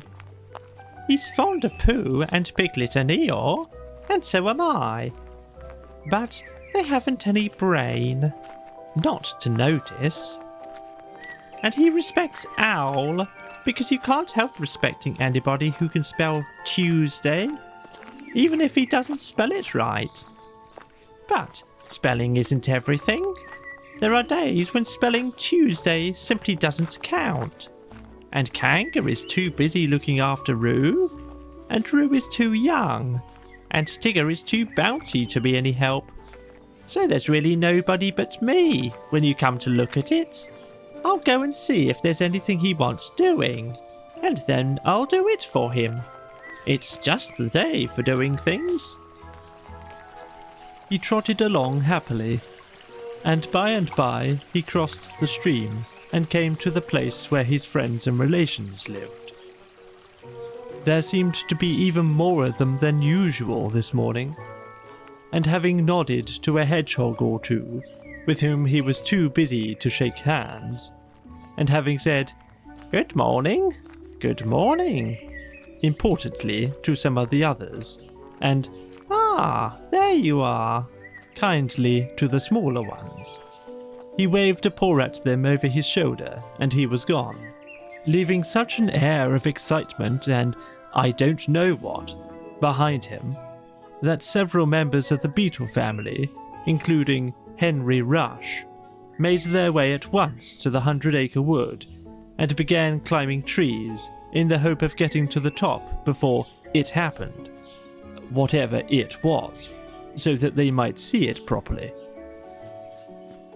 Rabbit hurried on by the edge of the 100 Acre Wood, feeling more important every minute, and soon he came to the tree where Christopher Robin lived. He knocked at the door, and he called out once or twice, "Hello? Hello, it's Rabbit." And then he walked back a little way and put his paw up to keep the sun out, and called to the top of the tree, "Christopher Robin." And then he turned all around and shouted, "Hello!" and "I say, it's Rabbit." But nothing happened. Then he stopped and listened, and everything stopped and listened with him, and the forest was very lone and still and peaceful in the sunshine, until suddenly 100 miles above him, a lark began to sing. Bother! He's gone out! He went back to the green front door, just to make sure. And he was turning away, feeling that his morning had got all spoilt, when he saw a piece of paper on the ground, and there was a pin in it, as if it had fallen off the door. Ha! Said Rabbit, feeling quite happy again. Another notice. This is what it said. Gone out, Baxon, busy, Baxon, CR. Ha! I must tell the others. And he hurried off importantly. The nearest house was Owl's, and to Owl's house in the 100 Acre Wood he made his way. He came to Owl's door, and he knocked and he rang. And he rang and he knocked. And at last Owl's head came out and said, "Go away, I'm thinking." "Oh, it's you?" Which was how he always began. "Owl, you and I have brains. The others have fluff. If there is any thinking to be done in this forest, and when I say thinking, I mean thinking, you and I must do it." "Yes, I was." "Read that." Owl took Christopher Robin's notice from Rabbit and looked at it nervously. He could spell his own name, W-O-L, and he could spell Tuesday, so that you knew it wasn't Wednesday. And he could read quite comfortably when you weren't looking over his shoulder and saying, "Well?" all the time. And he could, "Well?" "Yes," said Owl, looking wise and thoughtful. "I see what you mean. Undoubtedly." "Well?" "Exactly. Precisely. If you had not come to me, I should have come to you." "Why?" "For that very reason," said Owl, hoping that something helpful would happen soon. "Yesterday morning, I went to see Christopher Robin. He was out. Pinned on his door was a notice. The same notice? A different one. But the meaning was the same. It's very odd." "Amazing," said Owl, looking at the notice again, and getting, just for a moment, a curious sort of feeling that something had happened to Christopher Robin's back. "What did you do?" "Nothing. The best thing." "Well?" said Rabbit again, as Owl knew he was going to do. "Exactly." For a little while he couldn't think of anything more, and then all of a sudden he had an idea. "Tell me, Rabbit, the exact words of the first notice. This is very important. Everything depends on this. The exact words of the first notice." "It was just the same as that one, really." Owl looked at him and wondered whether to push him off the tree. But, feeling that he could always do it afterwards, he tried once more to find out what they were talking about. "The exact words, please," he said, as if Rabbit hadn't spoken. "It's just said, gone out, backs on. Same as this, only this says, busy backs on, too." Owl gave a great sigh of relief. "Ah, now we know where we are." "Yes, but where's Christopher Robin? That's the point." Owl looked at the notice again. To one of his education, the reading of it was easy. "Gone out, backs on. Busy, backs on." Just the sort of thing you'd expect to see on a notice. It's quite clear what has happened, my dear rabbit. Christopher Robin has gone out somewhere with Baxon. He and Baxon are busy together. Have you seen a Baxon anywhere about in the forest lately? I don't know. That's why I came to ask you. What are they like?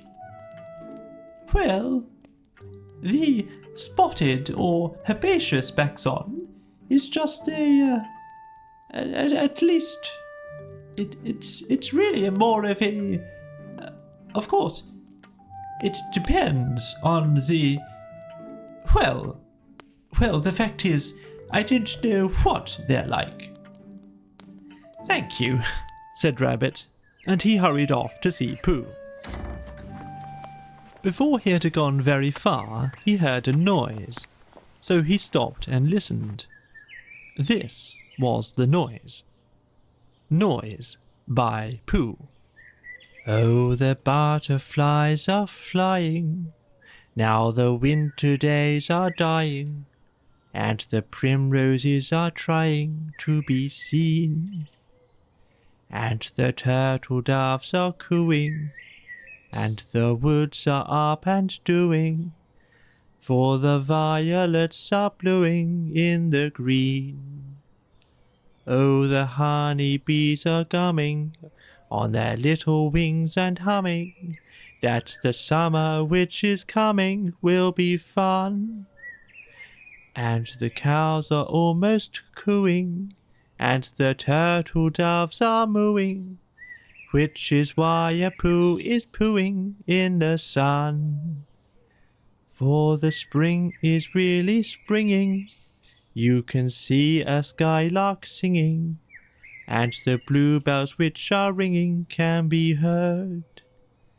And the cuckoo isn't cooing, but he's cooking and he's oohing, and a Pooh is simply pooing like a bird. Hello, Pooh. Hello, Rabbit. Did you make that song up? Well, I sort of made it up. It isn't brain, because you know why, Rabbit. But it comes to me sometimes. Ah, said Rabbit, who never let things come to him, but always went and fetched them. Well, the point is, have you seen a spotted or herbaceous Baxon in the forest at all? No, not a... no. I saw Tigger just now. That's no good. No, I thought it wasn't. Have you seen Piglet? Yes. I suppose that isn't good either. Well, it depends if he saw anything. He saw me. Rabbit sat down on the ground next to Pooh, and, feeling much less important like that, stood up again. What it all comes to is this. What does Christopher Robin do in the mornings nowadays? What sort of thing? Well, can you tell me anything you've seen him doing in the morning these last few days? Yes. We had breakfast together yesterday by the pine trees. I'd made up a little basket, just a little fair-sized basket, an ordinary, biggish sort of basket, full of... Yes, but I mean later than that. Have you seen him between 11 and 12? Well, at 11 o'clock... At 11 o'clock... Well, at 11 o'clock, you see, I generally get home about then, because I have one or two things to do. 11:15 then? Well, past. Yes, at past, or perhaps later, I might see him. And now that he did think of it, he began to remember that he hadn't seen Christopher Robin about so much lately. Not in the mornings. Afternoons, yes. Evenings, yes. Before breakfast, yes. Just after breakfast, yes. And then perhaps "See you again, Pooh," and off he'd go. That's just it. Where? Perhaps he's looking for something. What? That's just what I was going to say. Perhaps he's looking for a spotted or herbaceous baxon? Yes, one of those. In case it isn't. Rabbit looked at him severely. I don't think you're helping. No, I do try. Rabbit thanked him for trying, and said that he would now go and see Eeyore, and Pooh could walk with him if he liked.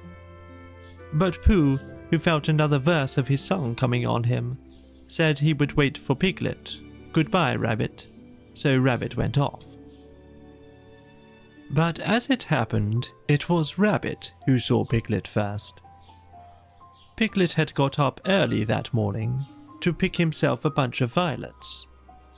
And when he had picked them and put them in a pot in the middle of his house, it suddenly came over him that nobody had ever picked Eeyore a bunch of violets.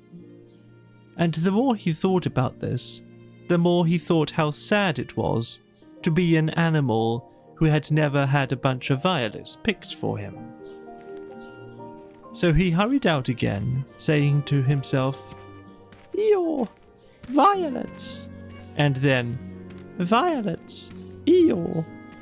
In case he forgot, because it was that sort of day, and he picked a large bunch and trotted along, smelling them and feeling very happy, until he came to the place where Eeyore was. Oh, Eeyore, began Piglet a little nervously, because Eeyore was busy. Eeyore put out a paw and waved him away. Tomorrow, or the next day. Piglet came a little closer to see what it was. Eeyore had 3 sticks on the ground, and was looking at them. 2 of the sticks were touching at one end, but not at the other, and the 3rd stick was laid across them. Piglet thought that perhaps it was a trap of some kind. Oh, Eeyore, Is that little Piglet? Said Eeyore, still looking hard at his sticks. Yes, Eeyore, and I... Do you know what this is? No. It's an A. Oh. No, not O. A. Can't you hear? Or do you think you have more education than Christopher Robin? Yes, said Piglet. No, said Piglet very quickly, and he came closer still. Christopher Robin said it was an A, and an A it is, until somebody treads on me.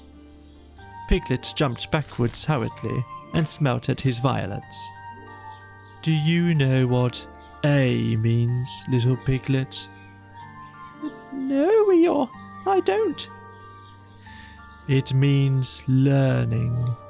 It means education. It means all the things that you and Pooh haven't got. That's what A means. Oh, I mean, does it? I'm telling you, people come and go in this forest, and they say, it's only Eeyore, so it doesn't count. They walk to and fro, saying, ha ha. But do they know anything about A? They don't. It's just 3 sticks to them. But to the educated, mark this, little Piglet. To the educated, not meaning Poohs and Piglets. It's a great and glorious A, not just something that anybody can come and breathe on. Piglet sat back nervously, and looked around for help. Here's Rabbit. Hello, Rabbit. Rabbit came up importantly, nodded to Piglet, and said, Ah, Eeyore, in the voice of one who would be saying goodbye. in about 2 more minutes. There's just one thing I wanted to ask you, Eeyore. What happens to Christopher Robin in the mornings nowadays? What's this I'm looking at? Said Eeyore, still looking at it. 3 sticks. You see? Said Eeyore, turning to Piglet. He turned to Rabbit. I will now answer your question, he said solemnly. Thank you. What does Christopher Robin do in the mornings? He learns. He becomes educated.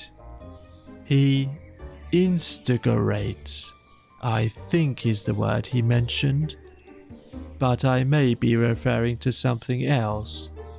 He instigates knowledge. In my small way, I also, if I have the word right, am doing what he does. That, for instance, is an A, but not a very good one. Well, I must get back and tell the others. Eeyore looked at his sticks, and then looked at Piglet. What did Rabbit say it was? An A. Did you tell him? No, Eeyore, I didn't. I expect he just knew. He knew? You mean this A thing is a thing Rabbit knew? Yes, Eeyore. He's clever, Rabbit is. Clever? Said Eeyore scornfully, putting a foot heavily on his 3 sticks. Education, said Eeyore bitterly, jumping on his 6 sticks. What is learning? Asked Eeyore as he kicked his 12 sticks into the air. A thing Rabbit knows. Ha! I think... Don't. I think violets are rather nice, said Piglet. And he laid his bunch in front of Eeyore and scampered off. Next morning, the notice on Christopher Robin's door said, Gone out, back soon, C.R. Which is why all the animals in the forest, except of course the spotted and herbaceous Baxon, now know what Christopher Robin does in the mornings. The end.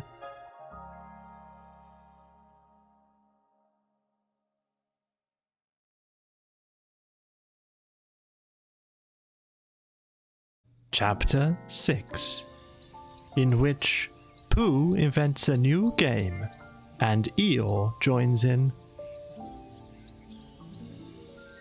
By the time it came to the edge of the forest, the stream had grown up, so that it was almost a river, and being grown up, it did not run and jump and sparkle along as it used to do when it was younger, but moved more slowly. For it knew now where it was going, and it said to itself, There is no hurry. We shall get there someday. But all the little streams higher up in the forest went this way and that, quickly, eagerly, having so much to find out before it was too late. There was a broad track, almost as broad as a road, leading from the outland to the forest. But before it could come to the forest, it had to cross this river. So, where it crossed, there was a wooden bridge, almost as broad as a road, with wooden rails on each side of it. Christopher Robin could just get his chin to the top rail if he wanted to, but it was more fun to stand on the bottom rail, so that he could lean right over and watch the river slipping slowly away beneath him. Pooh could get his chin onto the bottom rail if he wanted to, But it was more fun to lie down and get his head under it and watch the river slipping slowly away beneath him. And this was the only way in which Piglet and Roo could watch the river at all, because they were too small to reach the bottom rail. So they would lie down and watch it, and it slipped away very slowly, being in no hurry to get there. One day, when Pooh was walking towards this bridge, he was trying to make up a piece of poetry about fir cones, because there they were, lying about on each side of him, and he felt singy.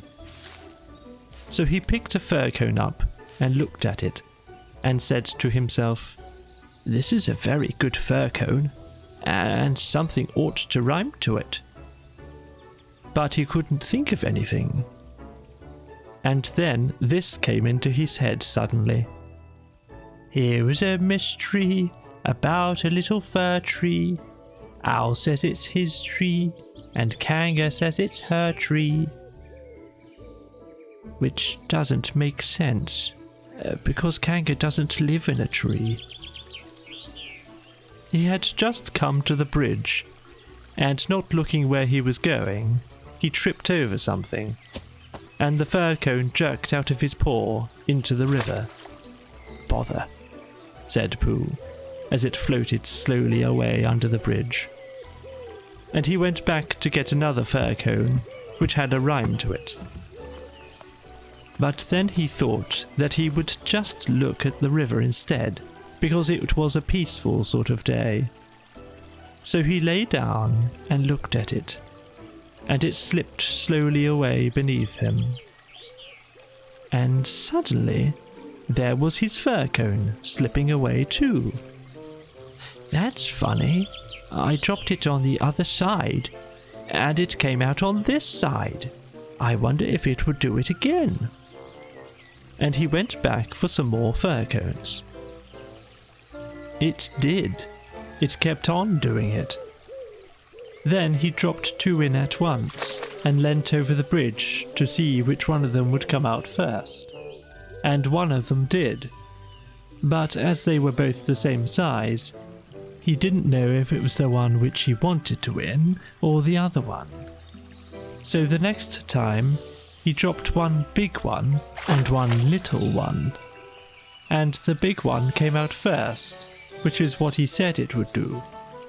And the little one came out last, which was what he said it would do. So he had won twice. And when he went home for tea, he had won 36 and lost 28, which meant that he was, that he had, well, you take 28 from 36, and that's what he was, instead of the other way round. And that was the beginning of the game called Pooh Sticks, which Pooh invented, and which he and his friends used to play on the edge of the forest. But they played with sticks instead of fir cones, because they were easier to mark. Now, one day, Pooh and Piglet and Rabbit and Roo were all playing Pooh Sticks together.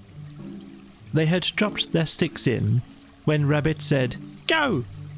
And then they had hurried across to the other side of the bridge, and now they were all leaning over the edge, waiting to see whose stick would come out first. But it was a long time coming, because the river was very lazy that day, and hardly seemed to mind if it didn't ever get there at all. "I can see mine!" cried Roo. "No, I can't. It's something else. Can you see yours, Piglet? I thought I could see mine, but I couldn't. There it is. No, it isn't. Can you see yours, Pooh?" "No." "I expect my stick stuck. Rabbit, my stick's stuck. Is your stick stuck, Piglet?" "They always take longer than you think." "How long do you think they'll take?" "I can see yours, Piglet." "Mine's a sort of greyish one," said Piglet, not daring to lean too far over in case he fell in. "Yes, that's what I can see. It's coming over onto my side." Rabbit leant over further than ever, looking for his, and Roo wriggled up and down, calling out, "Come on, stick, stick, stick, stick!" And Piglet got very excited, because his was the only one which had been seen, and that meant he was winning. "It's coming." "Are you sure it's mine?" "Yes, because it's grey. A big grey one. Here it comes. A very big grey... Oh, no, it isn't. It's Eeyore." And out floated Eeyore. "Eeyore!" cried everybody. Looking very calm, very dignified, with his legs in the air, came Eeyore from beneath the bridge. "It's Eeyore!" cried Roo, terribly excited. "Is that so?" said Eeyore, getting caught up by a little eddy and turning slowly round 3 times. "I wondered." "I didn't know you were playing." "I'm not." "Eeyore, what are you doing there?" "I'll give you 3 guesses, Rabbit. Digging holes in the ground? Wrong. Leaping from branch to branch of a young oak tree? Wrong. Waiting for somebody to help me out of the river? Right. Give Rabbit time, and he'll always get the answer." "But Eeyore, what can we... how should we... do you think if we..." "Yes, one of those would be just the thing. Thank you, Pooh." "He's going round and round." "And why not?" "I can swim too." "Not round and round. It's much more difficult. I didn't want to come swimming at all today," he went on, revolving slowly. "But if, when in, I decide to practice a slight circular movement from right to left, or perhaps I should say," he added, as he got into another eddy, "from left to right, just as it happens to occur to me, it is nobody's business but my own." There was a moment's silence while everybody thought. "I've got a sort of idea," said Pooh at last. "But I don't suppose it's a very good one." "I don't suppose it is either." "Go on, Pooh. Let's have it." "Well, if we all threw stones and things into the river on one side of Eeyore, the stones would make waves, and the waves would wash him to the other side." "That's a very good idea," said Rabbit, and Pooh looked happy again. "Very. When I want to be washed, Pooh, I'll let you know." "Supposing we hit him by mistake?" "Or supposing you missed him by mistake. Think of the possibilities, Piglet, before you settle down to enjoy yourselves." But Pooh had got the biggest stone he could carry, and was leaning over the bridge, holding it in his paws. "I'm not throwing it, I'm dropping it, Eeyore. And then I can't miss. I can't hit you. Could you stop turning round for a moment? Because it muddles me rather." "No, I like turning round." Rabbit began to feel that it was time he took command. "Now, Pooh, when I say now, you drop it. Eeyore, when I say now, Pooh will drop his stone." "Thank you very much, Rabbit, but I expect I shall know." "Are you ready, Pooh? Piglet, give Pooh a little more room. Get back a bit there, Roo. Are you ready?" "No." "Now!" Pooh dropped his stone. There was a loud splash, and Eeyore disappeared. It was an anxious moment for the watchers on the bridge. They looked and looked, and even the sight of Piglet's stick coming out a little in front of Rabbit's didn't cheer them up as much as you would have expected. And then, just as Pooh was beginning to think that he must have chosen the wrong stone, or the wrong river, or the wrong day for his idea, something greyish showed for a moment by the riverbank, and it got slowly bigger and bigger, and at last it was Eeyore coming out.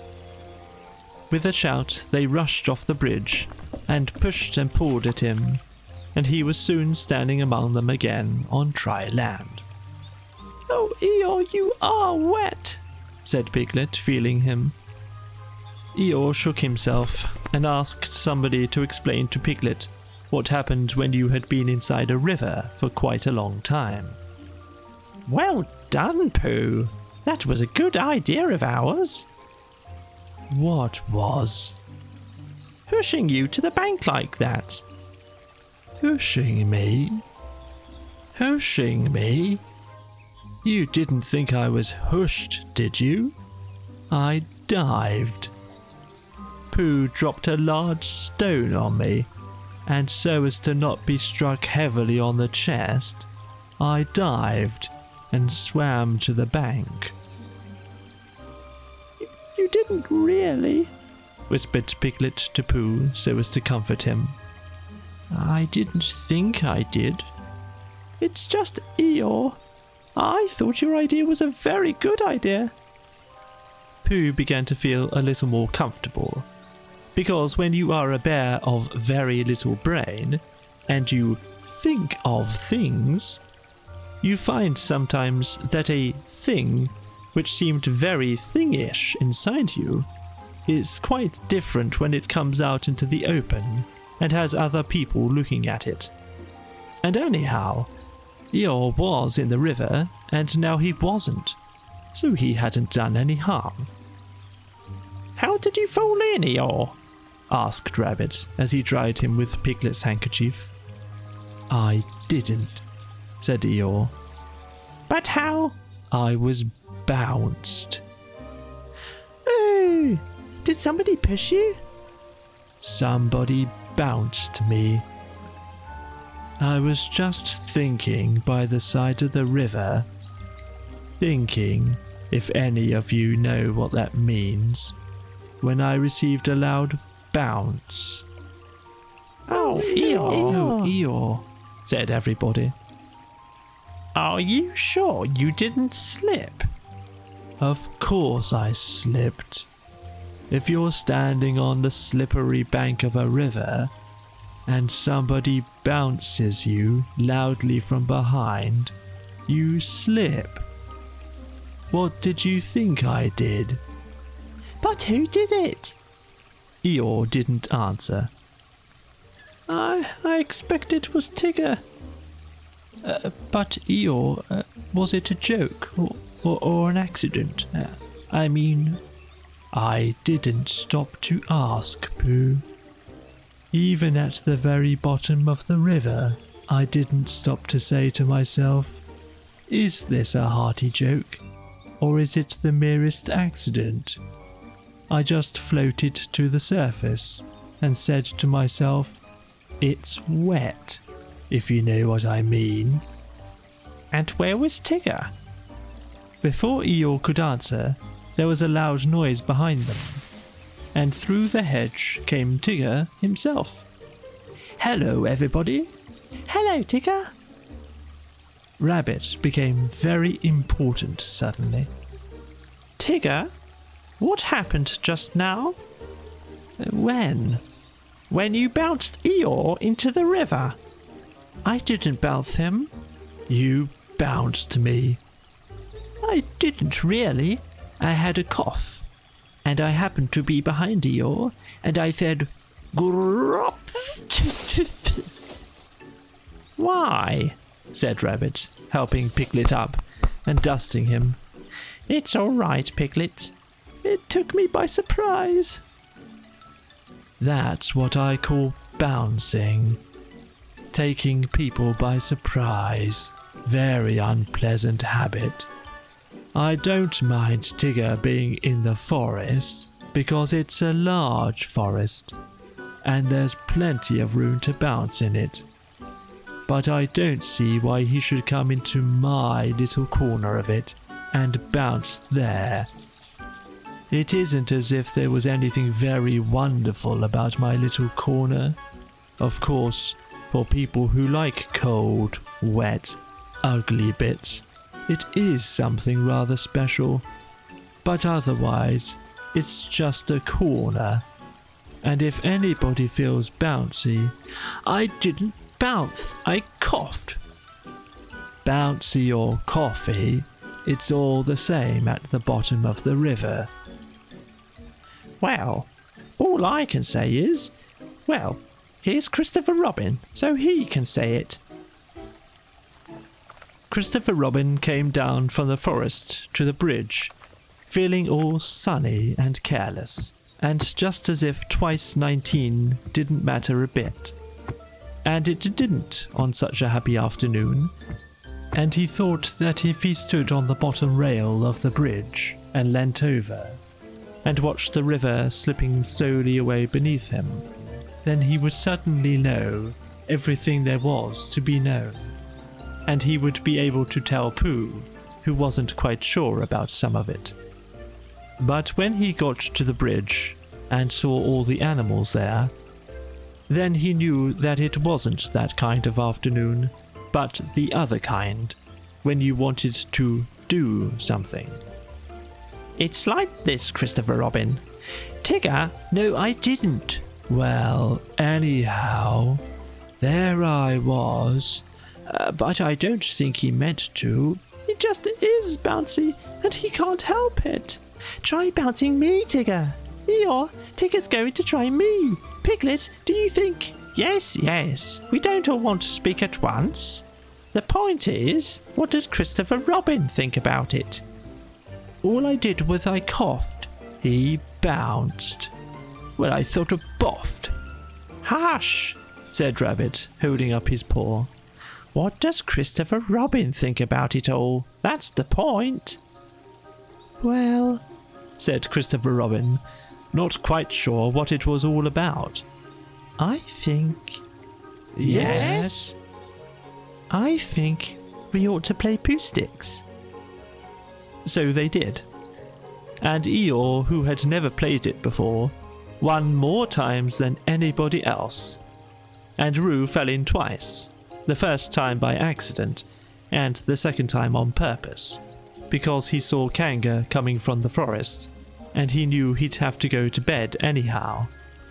So then Rabbit said he'd go with them, and Tigger and Eeyore went off together, because Eeyore wanted to tell Tigger how to win at Pooh Sticks, which you do by letting your stick drop in a twitchy sort of way, if you understand what I mean, Tigger.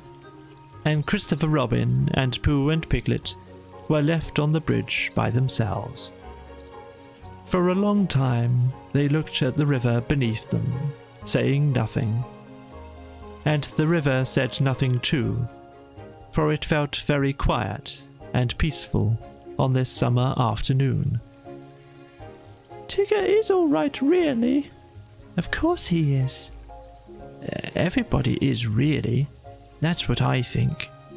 But I don't suppose I'm right. Of course you are. The end.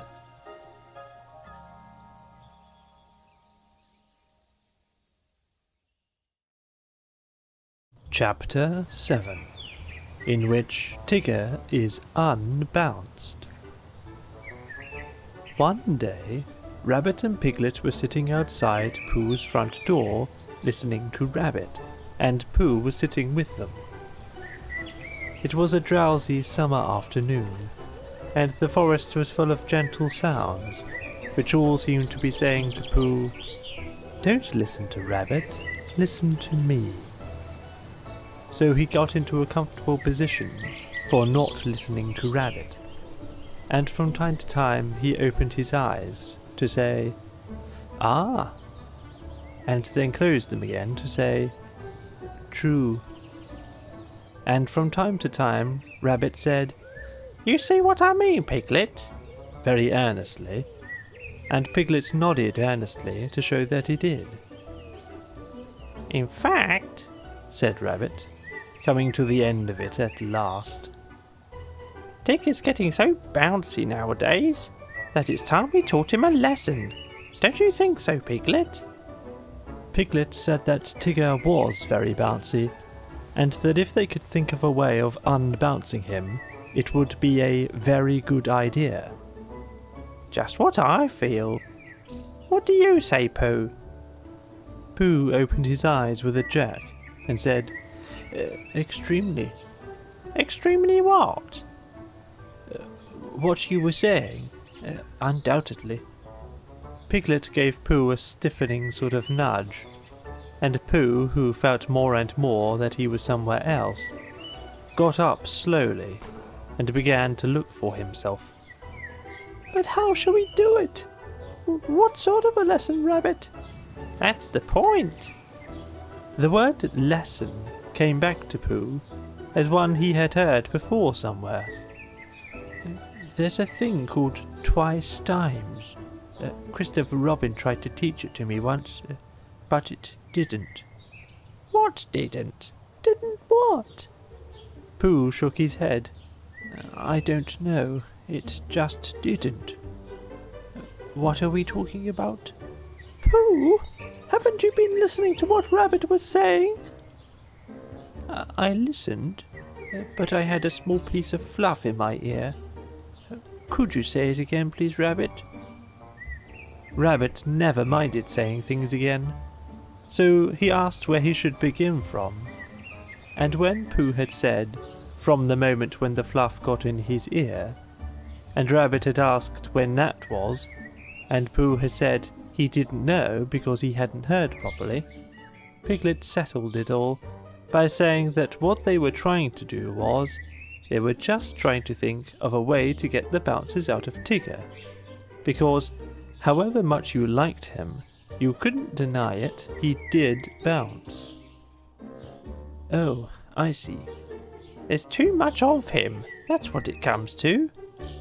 Pooh tried to think, and all he could think of was something which didn't help at all, so he hummed it very quietly to himself.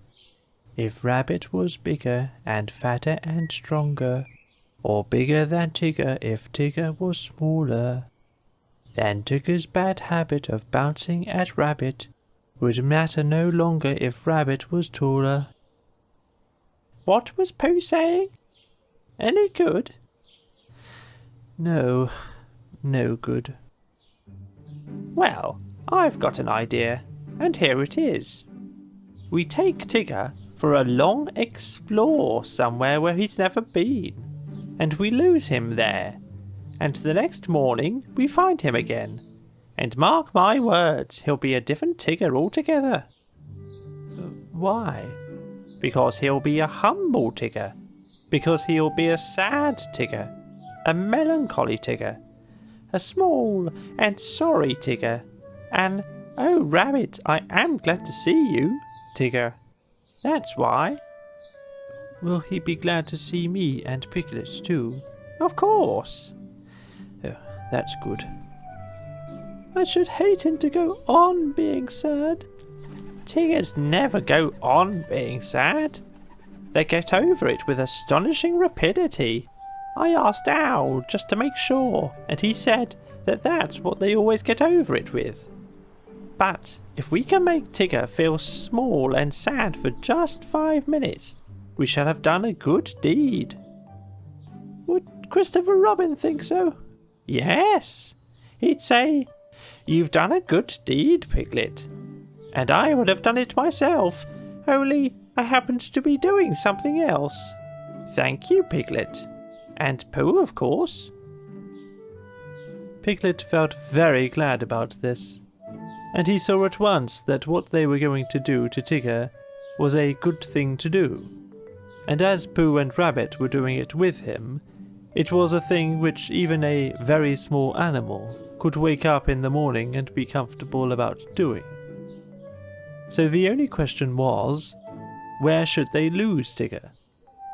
We'll take him to the North Pole, because it was a very long explore finding it. So it will be a very long explore for Tigger unfinding it again. It was now Pooh's turn to feel very glad, because it was he who had first found the North Pole, and when they got there, Tigger would see a notice which said, "Discovered by Pooh." Pooh found it. And then Tigger would know, which perhaps he didn't know, the sort of bear Pooh was. That sort of bear. So it was arranged that they should start the next morning, and that Rabbit, who lived near Kanga and Roo and Tigger, should now go home and ask Tigger what he was doing tomorrow. Because if he wasn't doing anything, what about coming for an explore and getting Pooh and Piglet to come too? And if Tigger said yes, that would be all right. And if he said no, he won't. Leave it to me. The next day was quite a different day. Instead of being hot and sunny, it was cold and misty.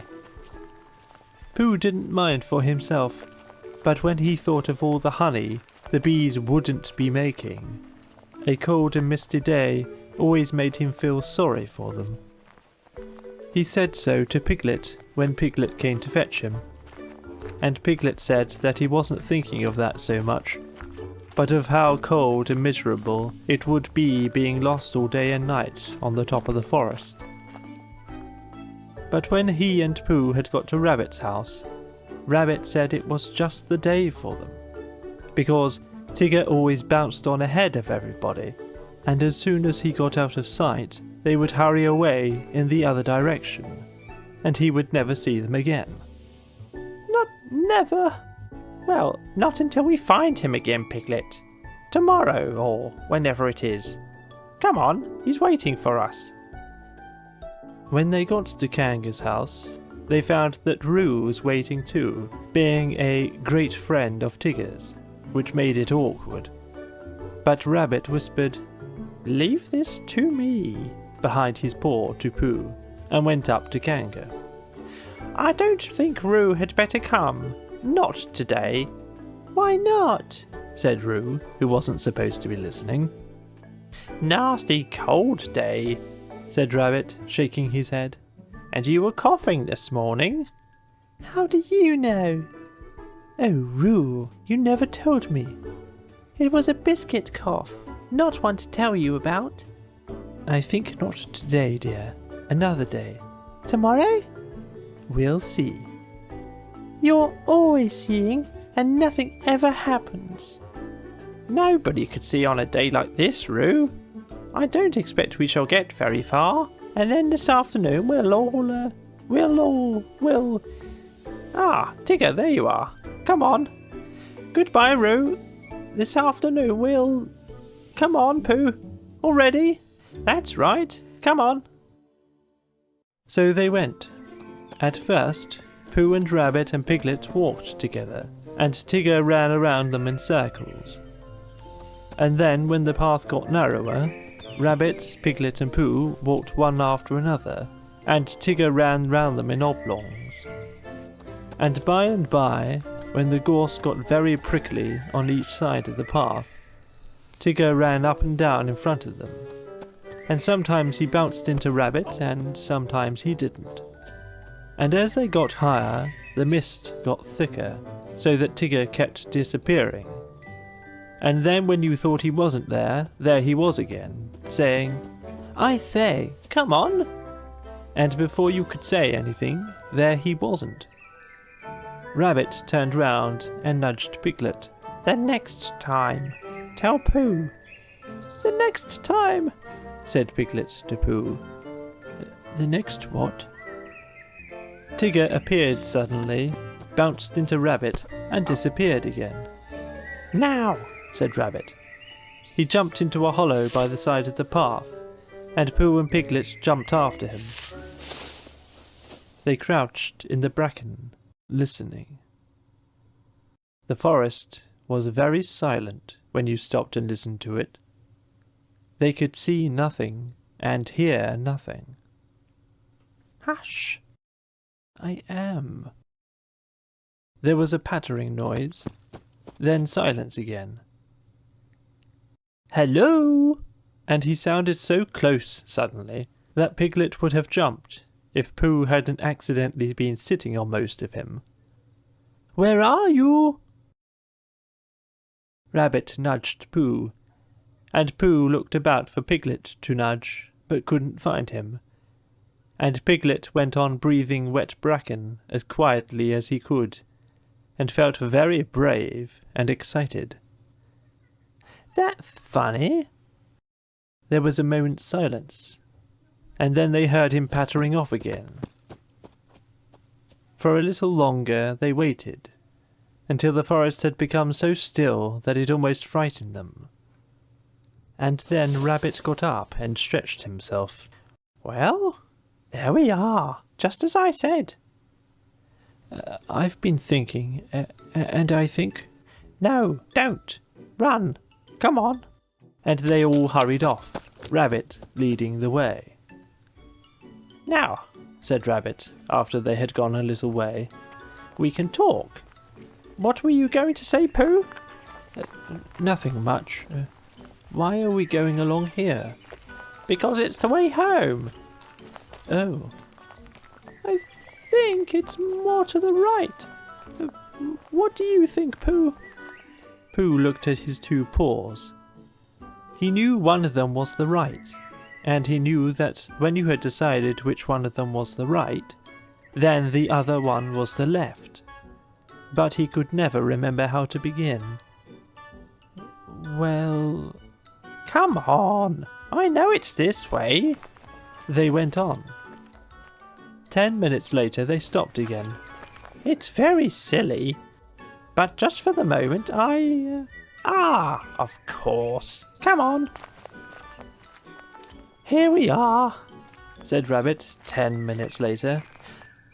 No, we're not. Now, said Rabbit 10 minutes later.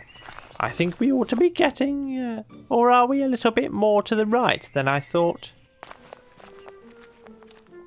It's a funny thing, said Rabbit 10 minutes later, how everything looks the same in the mist. Have you noticed it, Pooh? Pooh said that he had. Lucky we know the forest so well, or we might get lost, said Rabbit half an hour later. And he gave the careless laugh which you give when you know the forest so well that you can't get lost. Piglet sidled up to Pooh from behind. Pooh? Yes, Piglet? Nothing, said Piglet, taking Pooh's paw. I just wanted to be sure of you. When Tigger had finished waiting for the others to catch him up, and they hadn't, and when he had got tired of having nobody to say, I say, come on, to, he thought he would go home. So he trotted back, and the first thing Kanga said when she saw him was, There's a good Tigger, you're just in time for your strengthening medicine, and she poured it out for him. Roo said proudly, I've had mine, and Tigger swallowed his and said, So have I. And then he and Roo pushed each other about in a friendly way, and Tigger accidentally knocked over 1 or 2 chairs by accident, and Roo accidentally knocked over one on purpose, and Kanga said, Now then, run along. Where shall we run along to? You can go and collect some fir cones for me, said Kanga, giving them a basket. So they went to the 6 pine trees, and threw fir cones at each other, until they had forgotten what they came for, and they left the basket under the trees and went back to dinner. And it was just as they were finishing dinner that Christopher Robin put his head in at the door. Where's Pooh? Tigger dear, where's Pooh? Tigger explained what had happened at the same time that Roo was explaining about his biscuit cough, and Kanga was telling them not both to talk at once.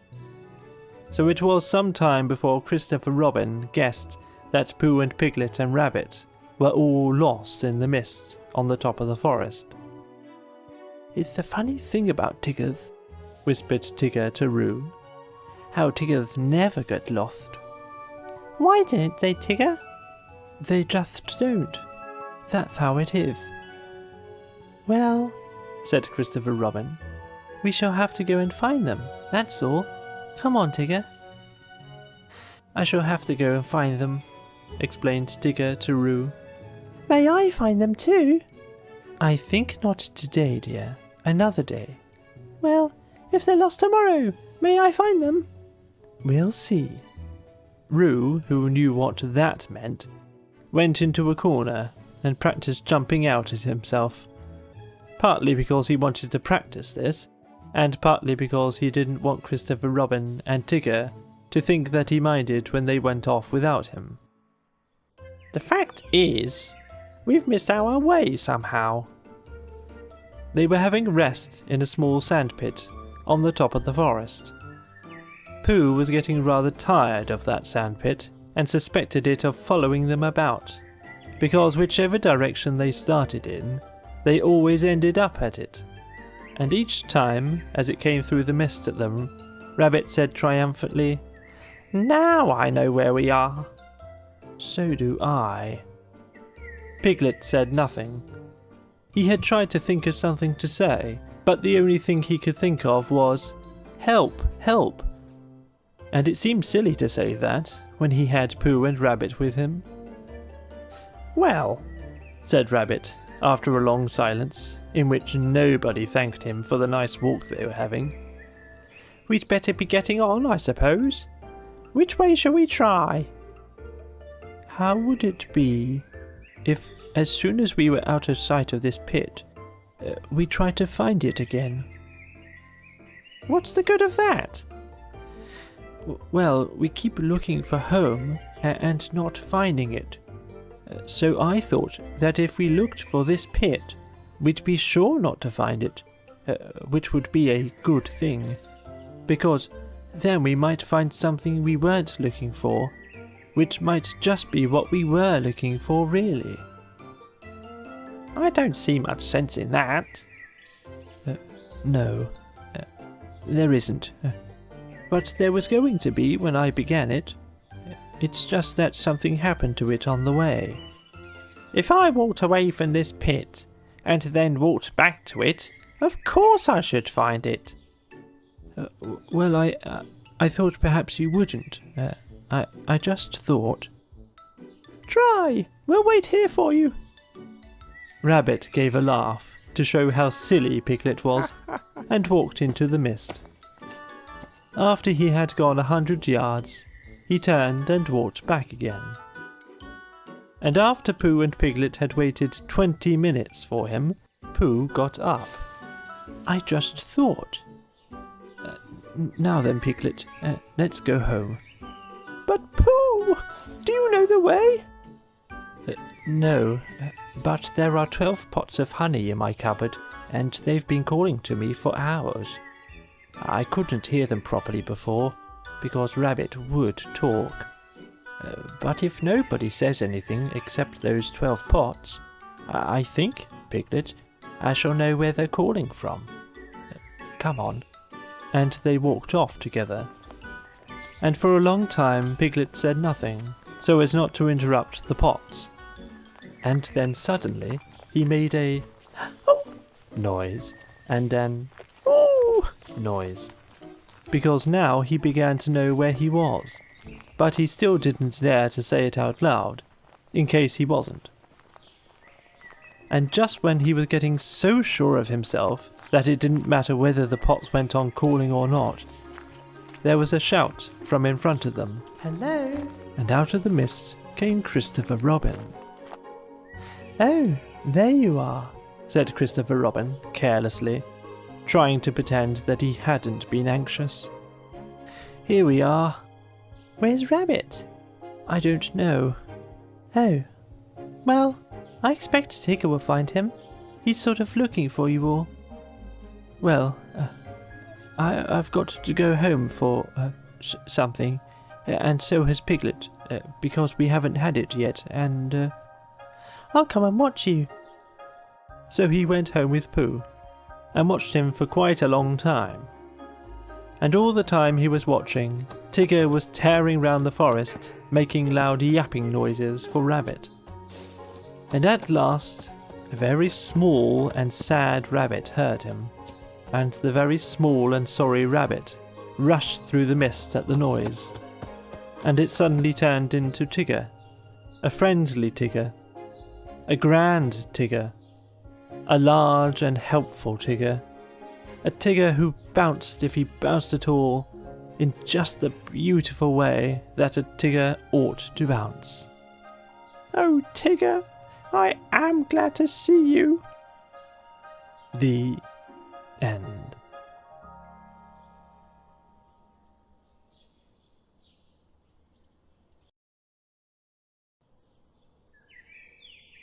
Chapter 8, in which Piglet does a very grand thing. Halfway between Pooh's house and Piglet's house was a thoughtful spot, where they met sometimes when they had decided to go and see each other. And as it was warm and out of the wind, they would sit down there for a little and wonder what they would do now they had seen each other. One day, when they had decided not to do anything, Pooh made up a verse about it, so that everybody should know what the place was for. This warm and sunny spot belongs to Pooh, and here he wonders what he's going to do. Oh bother, I forgot, it's Piglet's too. Now, one autumn morning, when the wind had blown all the leaves off the trees in the night, and was trying to blow the branches off, Pooh and Piglet were sitting in the thoughtful spot, and wondering. What I think is that we'll go to Pooh Corner and see Eeyore, because perhaps his house has been blown in, and perhaps he'd like us to build it again. What I think is that we'll go and see Christopher Robin, only he won't be there, so we can't. Let's go and see everybody, because when you've been walking in the wind for miles, and you suddenly go into somebody's house, and he says, "Hello, Pooh, you're just in time for a little smackerel of something," and you are, then that's what I call a friendly day. Piglet thought that they ought to have a reason for going to see everybody, like looking for small or organising an expedition. If Pooh could think of something. Pooh could. We'll go because it's Thursday, and we'll go to wish everybody a very happy Thursday. Come on, Piglet.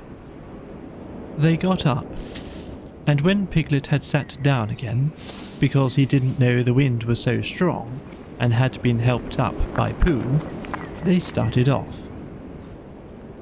They went to Pooh's house first, and luckily Pooh was at home just as they got there, so he asked them in. And when they had had some, and then they went on to Kang's house, holding on to each other, and shouting, "Isn't it?" and "What?" and "I can't hear." By the time they got to Kanga's house, they were so buffeted that they stayed to lunch. Just at first it seemed rather cold outside afterwards, so they pushed on to Rabbit's as quickly as they could. "We've come to wish you a very happy Thursday," said Pooh, when he had gone in and out once or twice, just to make sure that he could get out again. "Why? What's going to happen on Thursday?" asked Rabbit. And when Pooh had explained, and Rabbit, whose life was made up of important things, said, "Oh, I thought you'd really come about something." They sat down for a little, and by, Pooh and Piglet went on again. The wind was behind them now, so they didn't have to shout, Rabbit's clever. Yes, Rabbit's clever. And he has brain.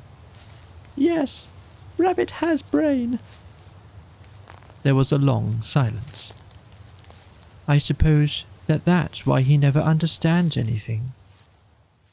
Christopher Robin was at home by this time, because it was the afternoon, and he was so glad to see them that they stayed there until very nearly tea time. And then they had a very nearly tea, which is one you forget about afterwards, and hurried on to Pooh Corner so as to see Eeyore before it was too late to have a proper tea with Owl. Hello, Eeyore. Hello, Eeyore. Ah, lost your way? Ooh, we just came to see you, and to see how your house was. Look, Pooh, it's still standing. I know. Very odd. Somebody ought to have come down and pushed it over. We wondered whether the wind would blow it down. Ah, that's why nobody's bothered, I suppose. I thought perhaps they'd forgotten. Well, we're very glad to see you, Eeyore. And now we're going on to see Owl. That's right. You're like Owl. He flew past a day or two ago and noticed me. He didn't actually say anything, mind you, but he knew it was me. Very friendly of him, I thought. Encouraging. Pooh and Piglet shuffled about a little and said, goodbye, Eeyore, as lingeringly as they could, but they had a long way to go and wanted to be getting on. Goodbye. Mind you don't get blown away, little Piglet. You'll be missed. People would say, "Where's little Piglet been blown to?" Really wanting to know. Well, goodbye, and thank you for happening to pass me. Goodbye. Goodbye, said Pooh and Piglet for the last time, and they pushed on to Owl's house. The wind was against them now, and Piglet's ears streamed behind him like banners as he fought his way along, and it seemed hours before he got them into the shelter of the 100 Acre Wood, and they stood up straight again to listen, a little nervously, to the roaring of the gale among the treetops. Supposing a tree fell down, Pooh, when we were underneath it. Supposing it didn't. Piglet was comforted by this, and in a little while they were knocking and ringing very cheerfully at Owl's door. Hello, Owl. I hope we're not late for... how are you, Owl? Piglet and I just came to see how you were, because it's Thursday. Sit down, Pooh. Sit down, Piglet. Make yourselves comfortable. They thanked him and made themselves as comfortable as they could. Because you see, Owl, we've been hurrying so as to be in time for... so as to see you before we went away again. Owl nodded solemnly. Correct me if I am wrong, but am I right in supposing that it is a very blusterous day outside? Very, said Piglet, who was quietly thawing his ears and wishing that he was safely back in his own house. I thought so. It was on just such a blusterous day as this that my Uncle Robert, a portrait of whom you can see upon the wall to your right, Piglet, while returning in the late forenoon from a... What's that? There was a loud cracking noise. Look out! Mind the clock! Out of the way, Piglet! Piglet, I'm falling on you! Help! Pooh's side of the room was slowly tilting upwards, and his chair began sliding down on Piglet's. The clock slithered gently along the mantelpiece, collecting vases on the way, until they all crashed together onto what had once been the floor, but was now trying to see what it looked like as a wall. Uncle Robert, who was going to be the new hearthrug, and was bringing the rest of the wall with him as a carpet, met Piglet's chair just as Piglet was expecting to leave it. And for a little while it became very difficult to remember which was really the north. Then there was another loud crack. Owl's room collected itself feverishly, and there was silence. In a corner of the room, the tablecloth began to wriggle. Then it wrapped itself into a ball and rolled across the room. Then it jumped up and down once or twice and put out 2 ears. It rolled across the room again and unwound itself. Pooh!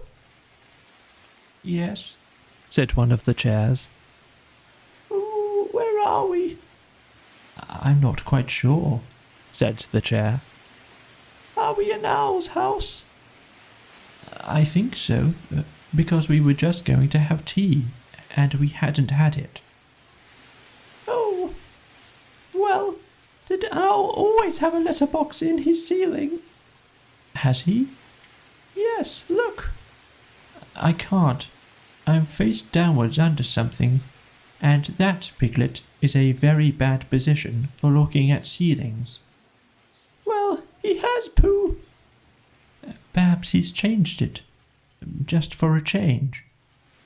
There was a disturbance behind the table in the other corner of the room, and Owl was with them again.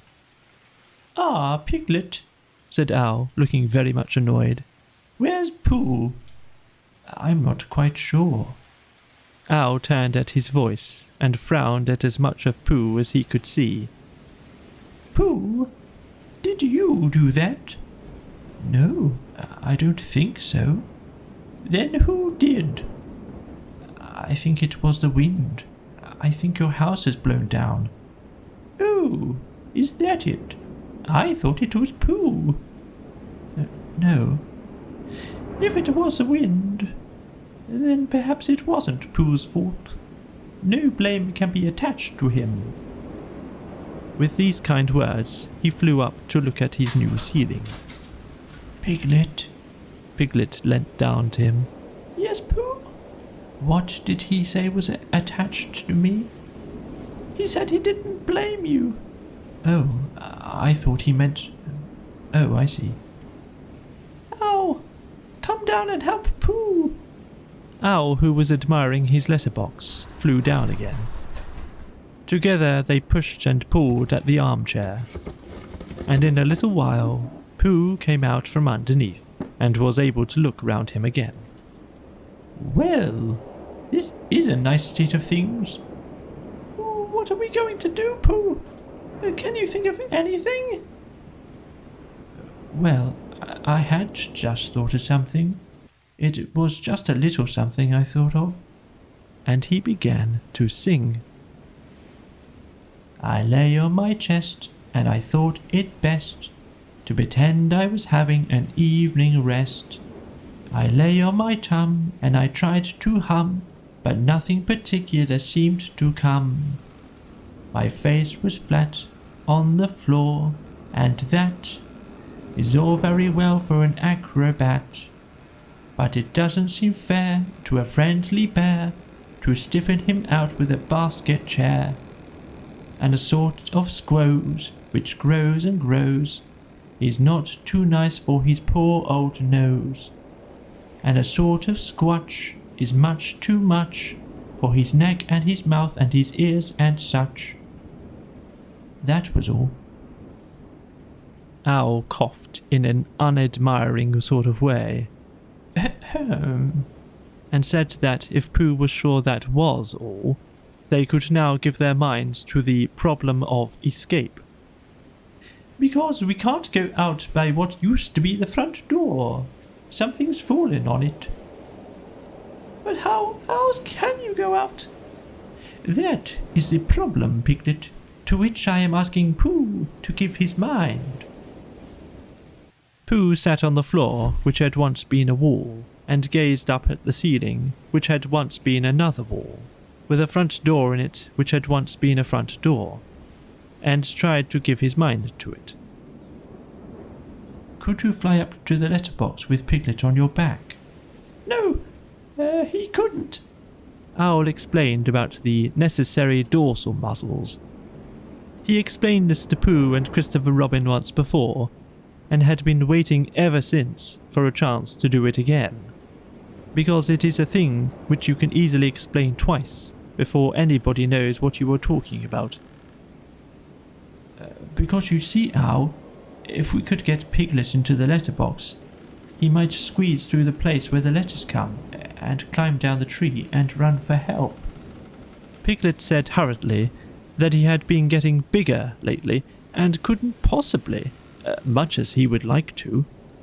And Owl said that he had had his letterbox made bigger lately, in case he got bigger letters, so perhaps Piglet might. And Piglet said, But you said the necessary, you-know-whats wouldn't.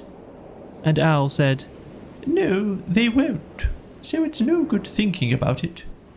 And Piglet said, Then we'd better think of something else. And began to it at once. But Pooh's mind had gone back to the day when he had saved Piglet from the flood, and everybody had admired him so much.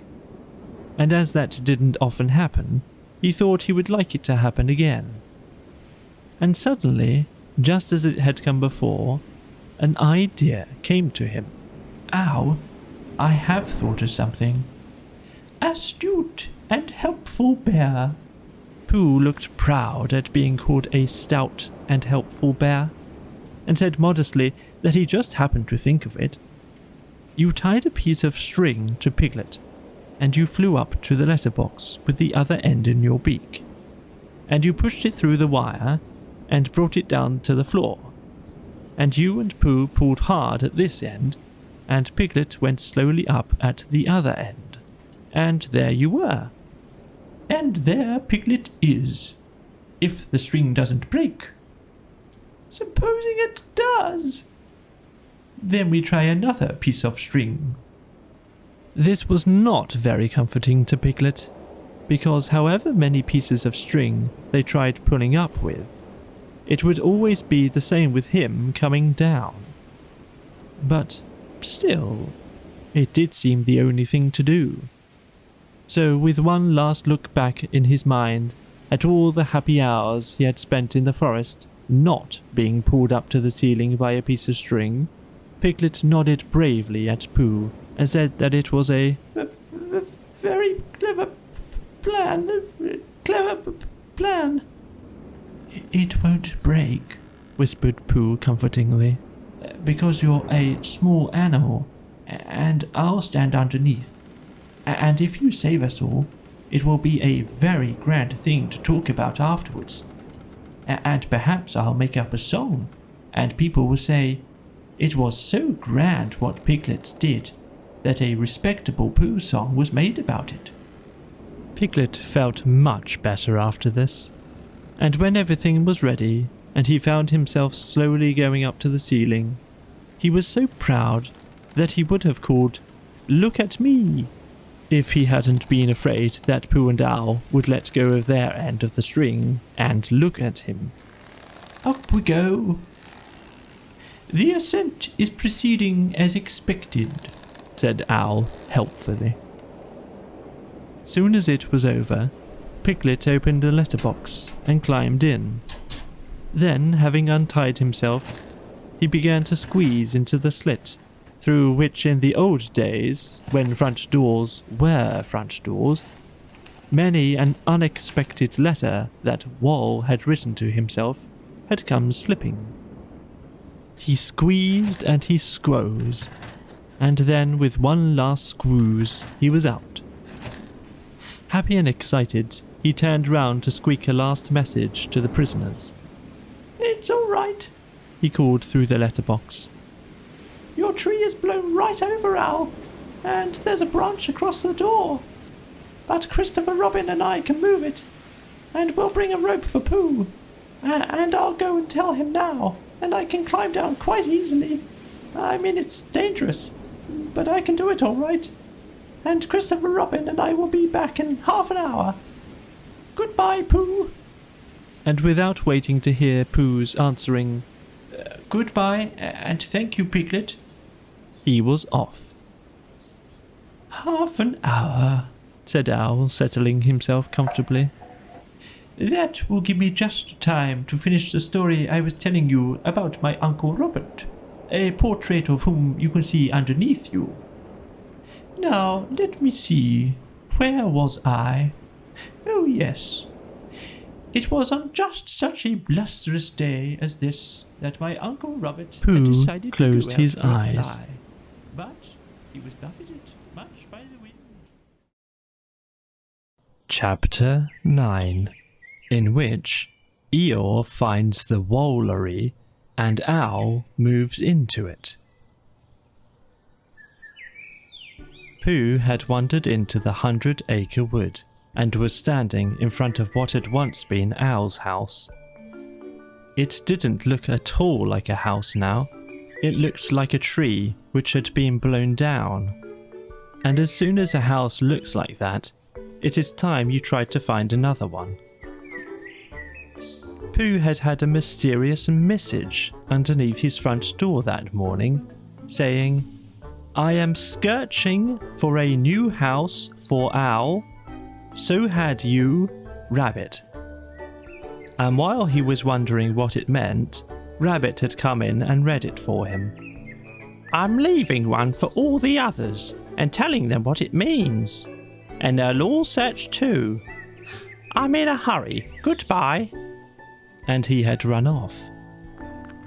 Pooh followed slowly. He had something better to do than to find a new house for Owl. He had to make up a Pooh song about the old one, because he had promised Piglet days and days ago that he would. And whenever he and Piglet had met since, Piglet didn't actually say anything, but you knew at once why he didn't. And if anybody mentions hums, or trees, or string, or storms in the night, Piglet's nose went all pink at the tip, and he talked about something quite different in a hurried sort of way. But it isn't easy," said Pooh to himself, as he looked at what had once been Owl's house. "Because poetry and hums aren't things which you can get. They're things which get you. And all you can do is to go where they can find you." He waited hopefully. "Well," said Pooh after a long wait, "I shall begin, 'Here lies a tree,' because it does, and then I'll see what happens." This is what happened. "Here lies a tree which Owl, a bird, was fond of when it stood on end. And Owl was talking to a friend called me, in case you hadn't heard, when something occurred.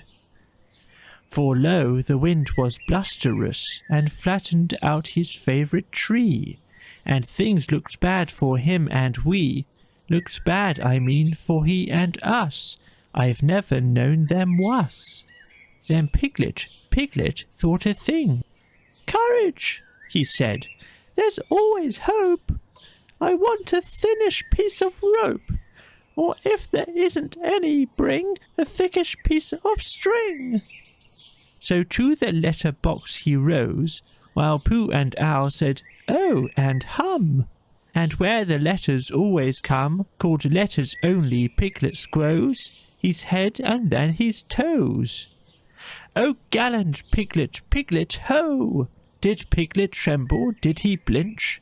No, no, he struggled inch by inch, through letters only, as I know, because I saw him go.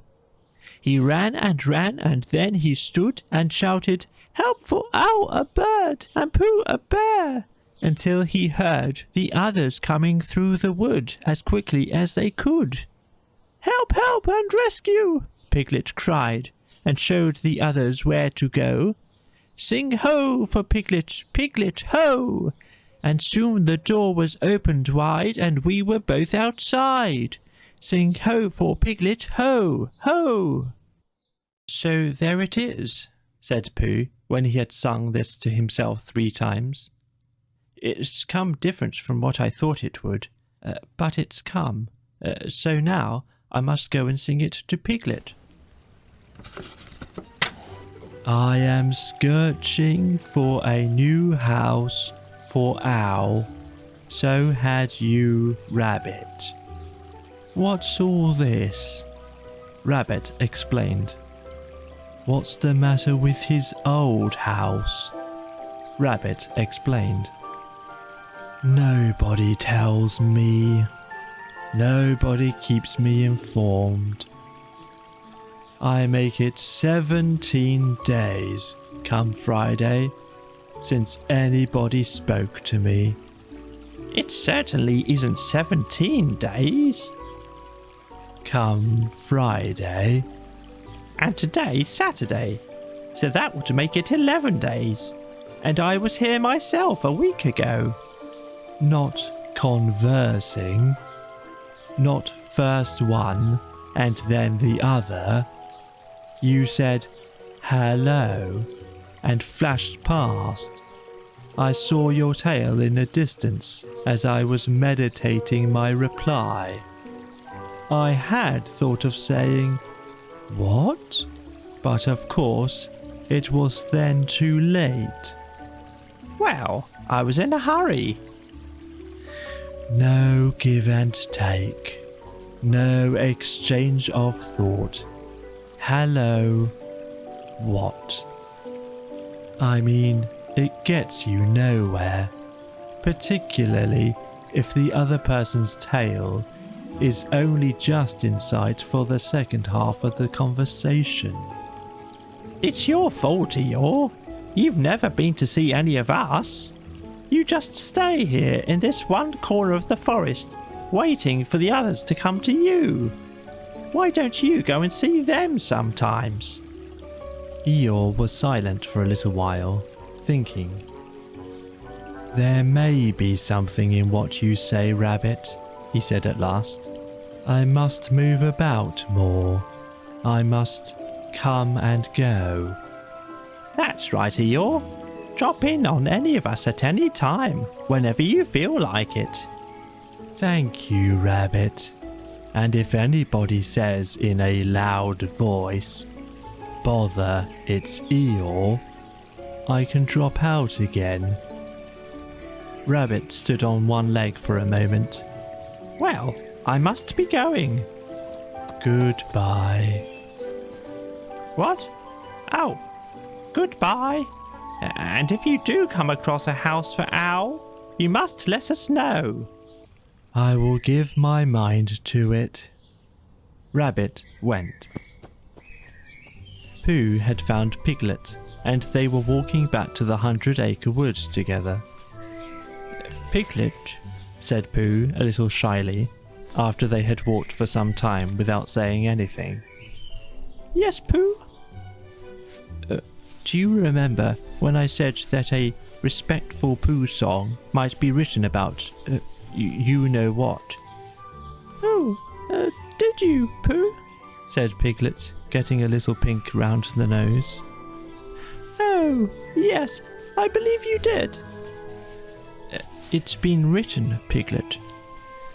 The pink went slowly up Piglet's nose to his ears and settled there. Has it, Pooh? About that time when... do you mean really written? Yes, Piglet. The tips of Piglet's ears glowed suddenly, and he tried to say something. But even after he had husked once or twice, nothing came out, so Pooh went on. There are 7 verses in it. 7? Said Piglet, as carelessly as he could. You don't often get 7 verses in a hum, do you, Pooh? Never. I don't suppose it's ever been heard of before. Do the others know yet? Asked Piglet, stopping for a moment to pick up a stick and throw it away. No, and I wondered which you would like best. for me to hum it now, or to wait till we find the others, and then hum it to all of you? Piglet thought for a little. I think what I'd like best, Pooh, is that I'd like you to hum it to me now, and then to hum it to all of us, because then everybody would hear it, but I could say, "Oh yes, Pooh's told me," and pretend not to be listening. So Pooh hummed it to him, all the 7 verses, and Piglet said nothing, but just stood and glowed. Never before had anyone sung Ho for Piglet, Piglet Ho, all by himself. When it was over, he wanted to ask for one of the verses over again, but didn't quite like to. It was the verse beginning, "O gallant Piglet," and it seemed to him a very thoughtful way of beginning a piece of poetry. "Did I really do all that?" he said at last. In poetry, in a piece of poetry, you did it, Piglet, because the poetry says you did, and that's how people know." "Oh, because I thought I did blinch a little, just at first, and it says, 'Did he blinch? No, that's why.'" "You only blinched inside, and that's the bravest way for a very small animal not to blinch that there is." Piglet sighed with happiness and began to think about himself. He was brave. When they got to Owl's old house, they found everybody else there except Eeyore. Christopher Robin was telling them what to do, and Rabbit was telling them again directly afterwards, in case they hadn't heard, and then they were all doing it. They had got a rope and were pulling Owl's chairs and pictures and things out of his old house, so as to be ready to put them into his new one. Kanga was down below tying the things on, and calling out to Owl, "You won't want this dirty old dishcloth anymore, will you? And what about this carpet? It's all in holes." And Owl was calling back indignantly, "Of course I do. It's just a question of arranging the furniture properly. And it isn't a dishcloth, it's my shawl." Every now and then, Roo fell in and came back on the rope with the next article, which flustered Kanga a little, because she never knew where to look for him. So she got cross with Owl and said that his house was a disgrace, all damp and dirty, and it was quite time it did tumble down. Look at that horrid bunch of toadstools growing out of the floor there.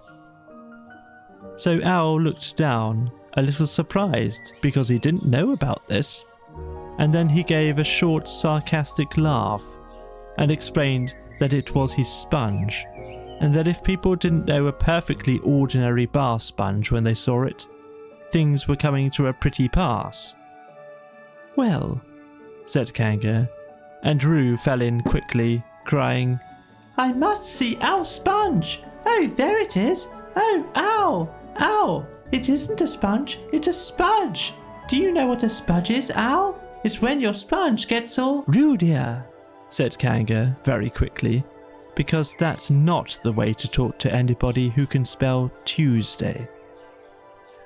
But they were all quite happy when Pooh and Piglet came along, and they stopped working in order to have a little rest and listen to Pooh's new song. So then they all told Pooh how good it was, and Piglet said carelessly, "It is good, isn't it? I mean, as a song." "And what about the new house? Have you found it, Owl?"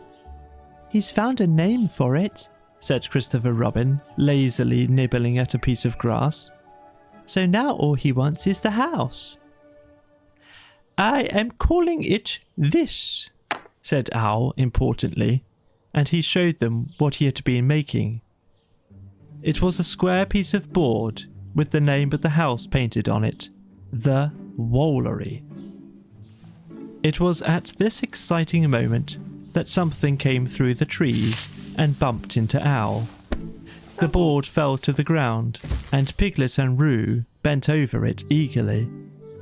"Oh, it's you!"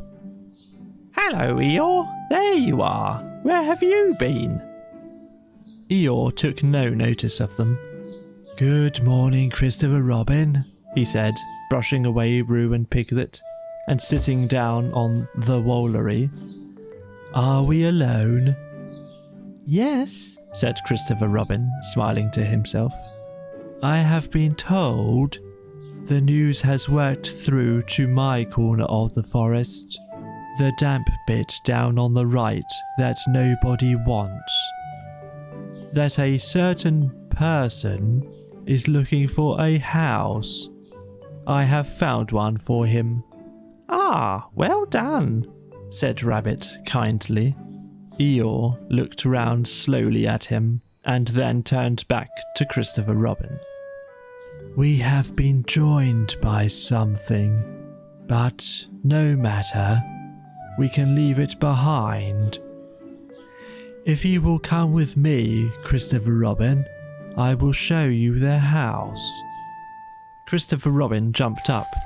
come on, Pooh. "Come on, Tigger," cried Roo. "Shall we go, Owl?" "Wait a moment," said Owl, picking up his notice board, which had just come into sight again. Eeyore waved them back.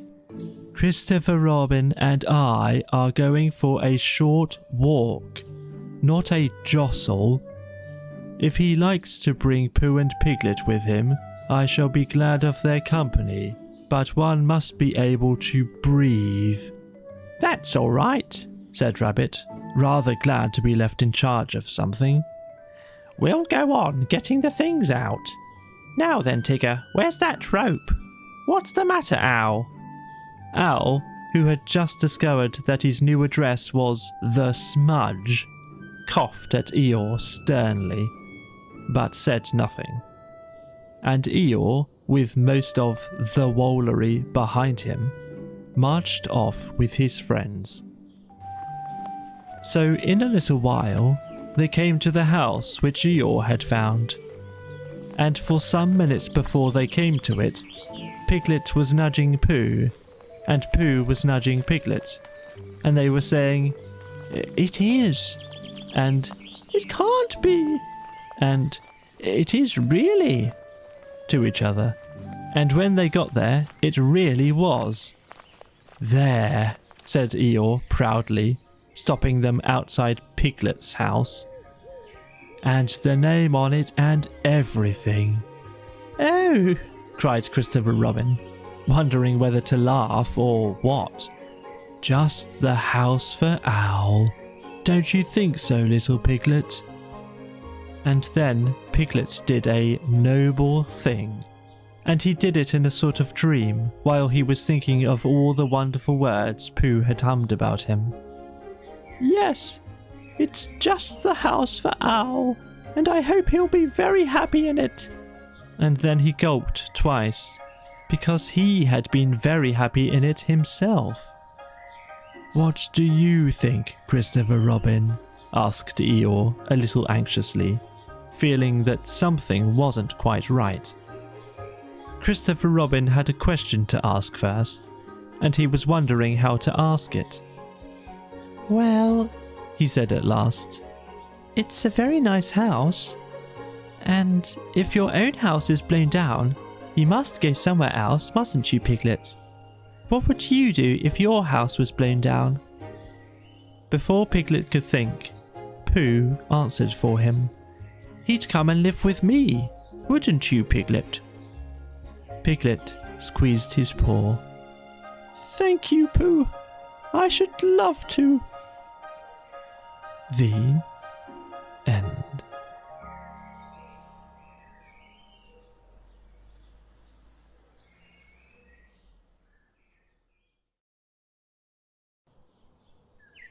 Chapter 10, in which Christopher Robin and Pooh come to an enchanted place and we leave them there. Christopher Robin was going away. Nobody knew why he was going. Nobody knew where he was going. Indeed, nobody even knew why he knew that Christopher Robin was going away. But somehow or other, everybody in the forest felt that it was happening at last. Even smallest of all, a friend and relation of Rabbit's, who thought he had once seen Christopher Robin's foot, but couldn't be quite sure because perhaps it was something else. Even smallest of all told himself that things were going to be different. And late and early, two other friends and relations said, "Well, early," and "Well, late," to each other, in such a hopeless sort of way that it really didn't seem any good waiting for the answer. One day, when he felt that he couldn't wait any longer, Rabbit brained out a notice, and this is what it said. "Notice, a meeting of everybody will meet at the house at Pooh Corner to pass a resolution. By order, keep to the left, signed Rabbit." He had to write this out 2 or 3 times before he could get the resolution to look like what he thought it was going to when he began to spell it. But when at last it was finished, he took it round to everybody and read it out to them, and they all said they would come. "Well," said Eeyore that afternoon when he saw them all walking up to his house, "this is a surprise. Am I asked too?" "Don't mind Eeyore," whispered Rabbit to Pooh. "I told him all about it this morning." Everybody said, "How do you do?" to Eeyore, and Eeyore said that he didn't, not to notice. And then they all sat down, and as soon as they were all sitting down, Rabbit stood up again. "We all know why we're here, but I have asked my friend Eeyore—" "That's me. Grand." "I have asked him to propose a resolution," and he sat down again. "Now then, Eeyore." "Don't bustle me," said Eeyore, getting up slowly. "Don't now then me." He took a piece of paper from behind his ear and unfolded it. "Nobody knows anything about this. This is a surprise." He coughed in an important way and began again. "What nots and etceteras before I begin, or perhaps I should say before I end, I have a piece of poetry to read to you.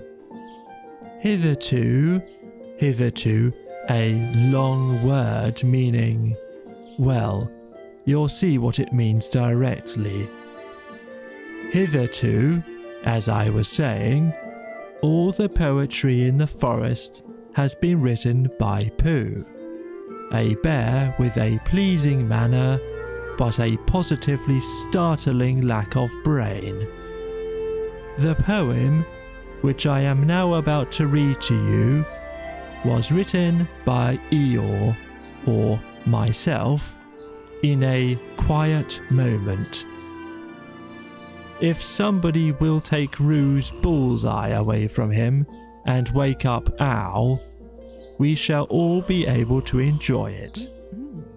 I call it Poem. This was it. Christopher Robin is going. At least I think he is.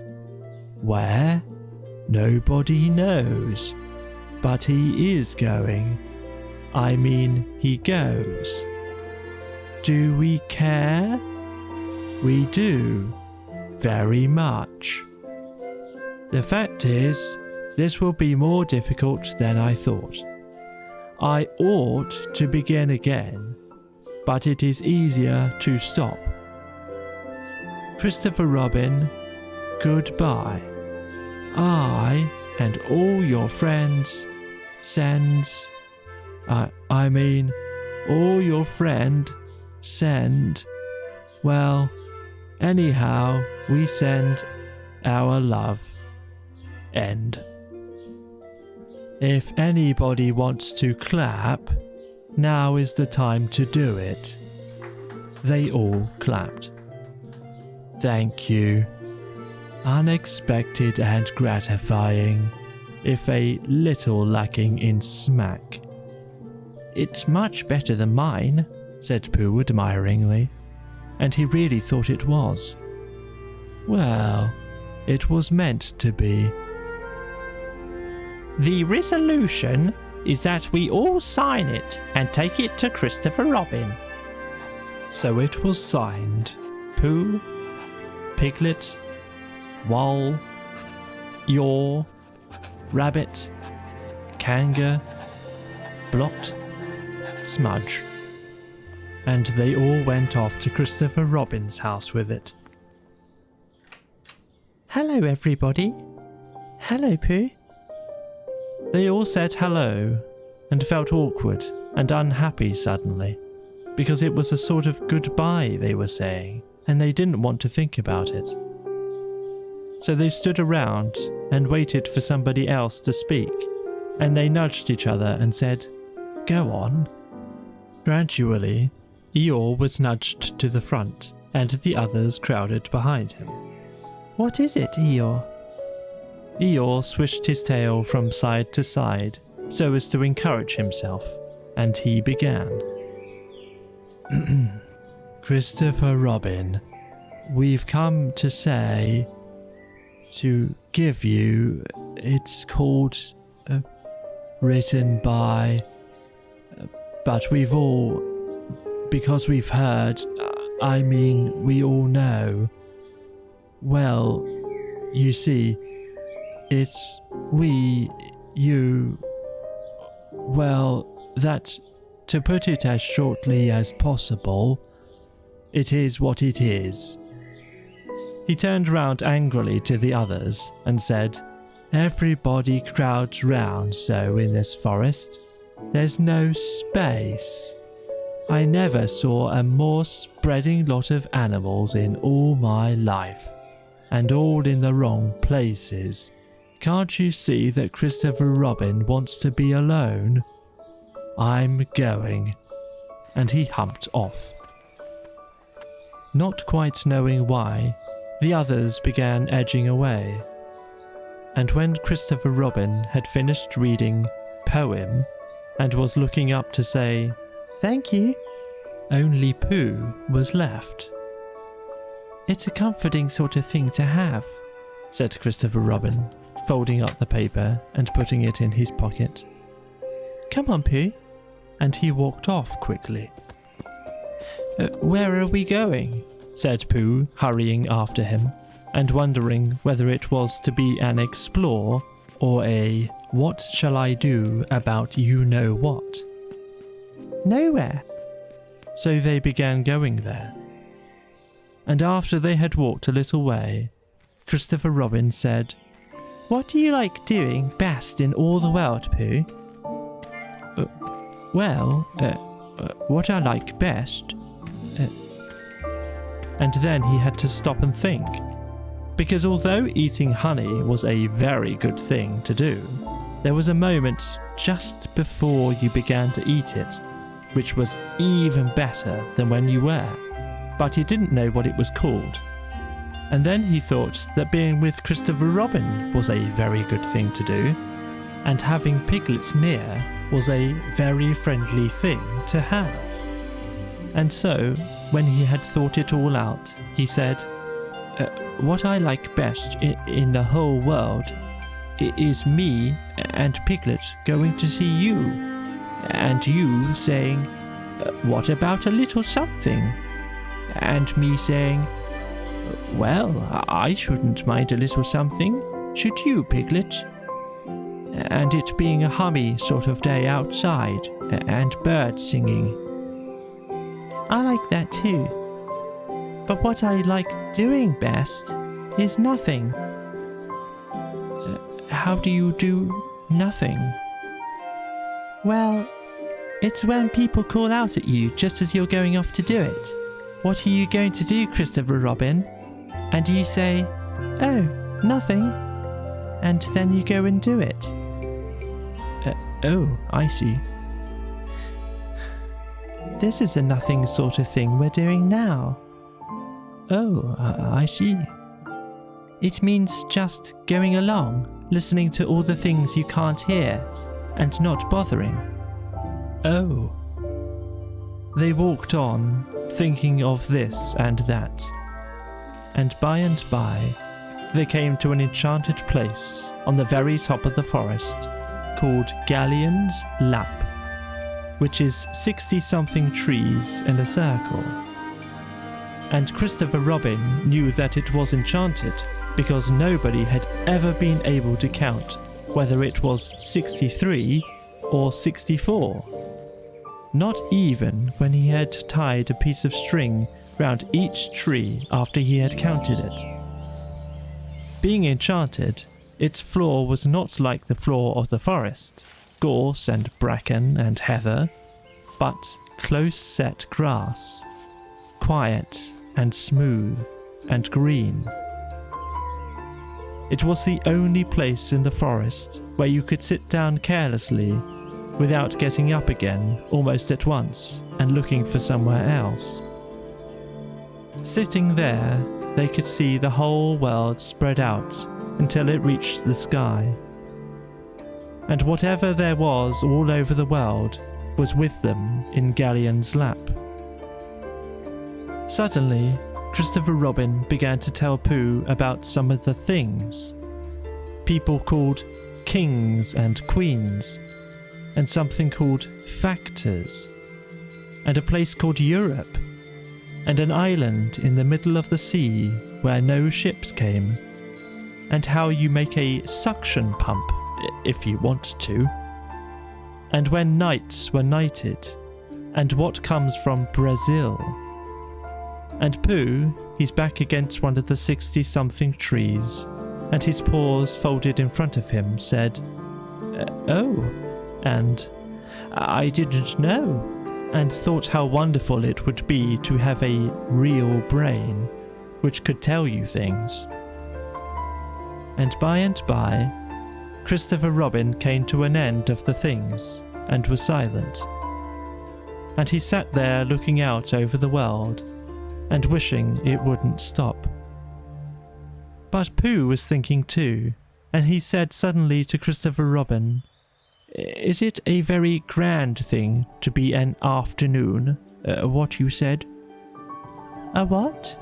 Said Christopher Robin lazily, as he listened to something else. On a horse. A knight? Oh, was that it? I thought it was a... Is it as grand as a king and factors, and all the other things you said? Well, it's not as grand as a king, said Christopher Robin. And then, as Pooh seemed disappointed, he added quickly, but it's grander than factors. Could a bear be one? Of course he could. I'll make you one.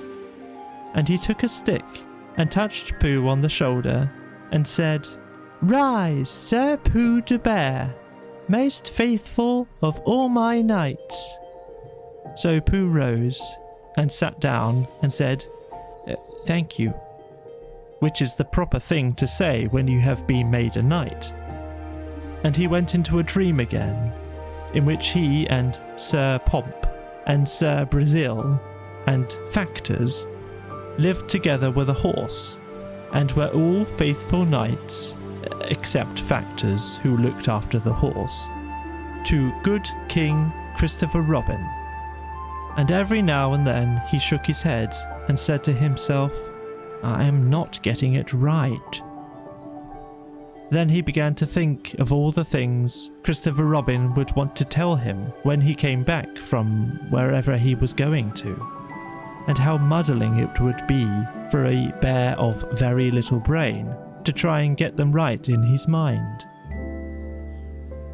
So perhaps, he said sadly to himself, Christopher Robin won't tell me any more. And he wondered if being a faithful knight meant that you just went on being faithful without being told things. Then, suddenly again, Christopher Robin, who was still looking at the world with his chin in his hands, called out, Pooh, yes?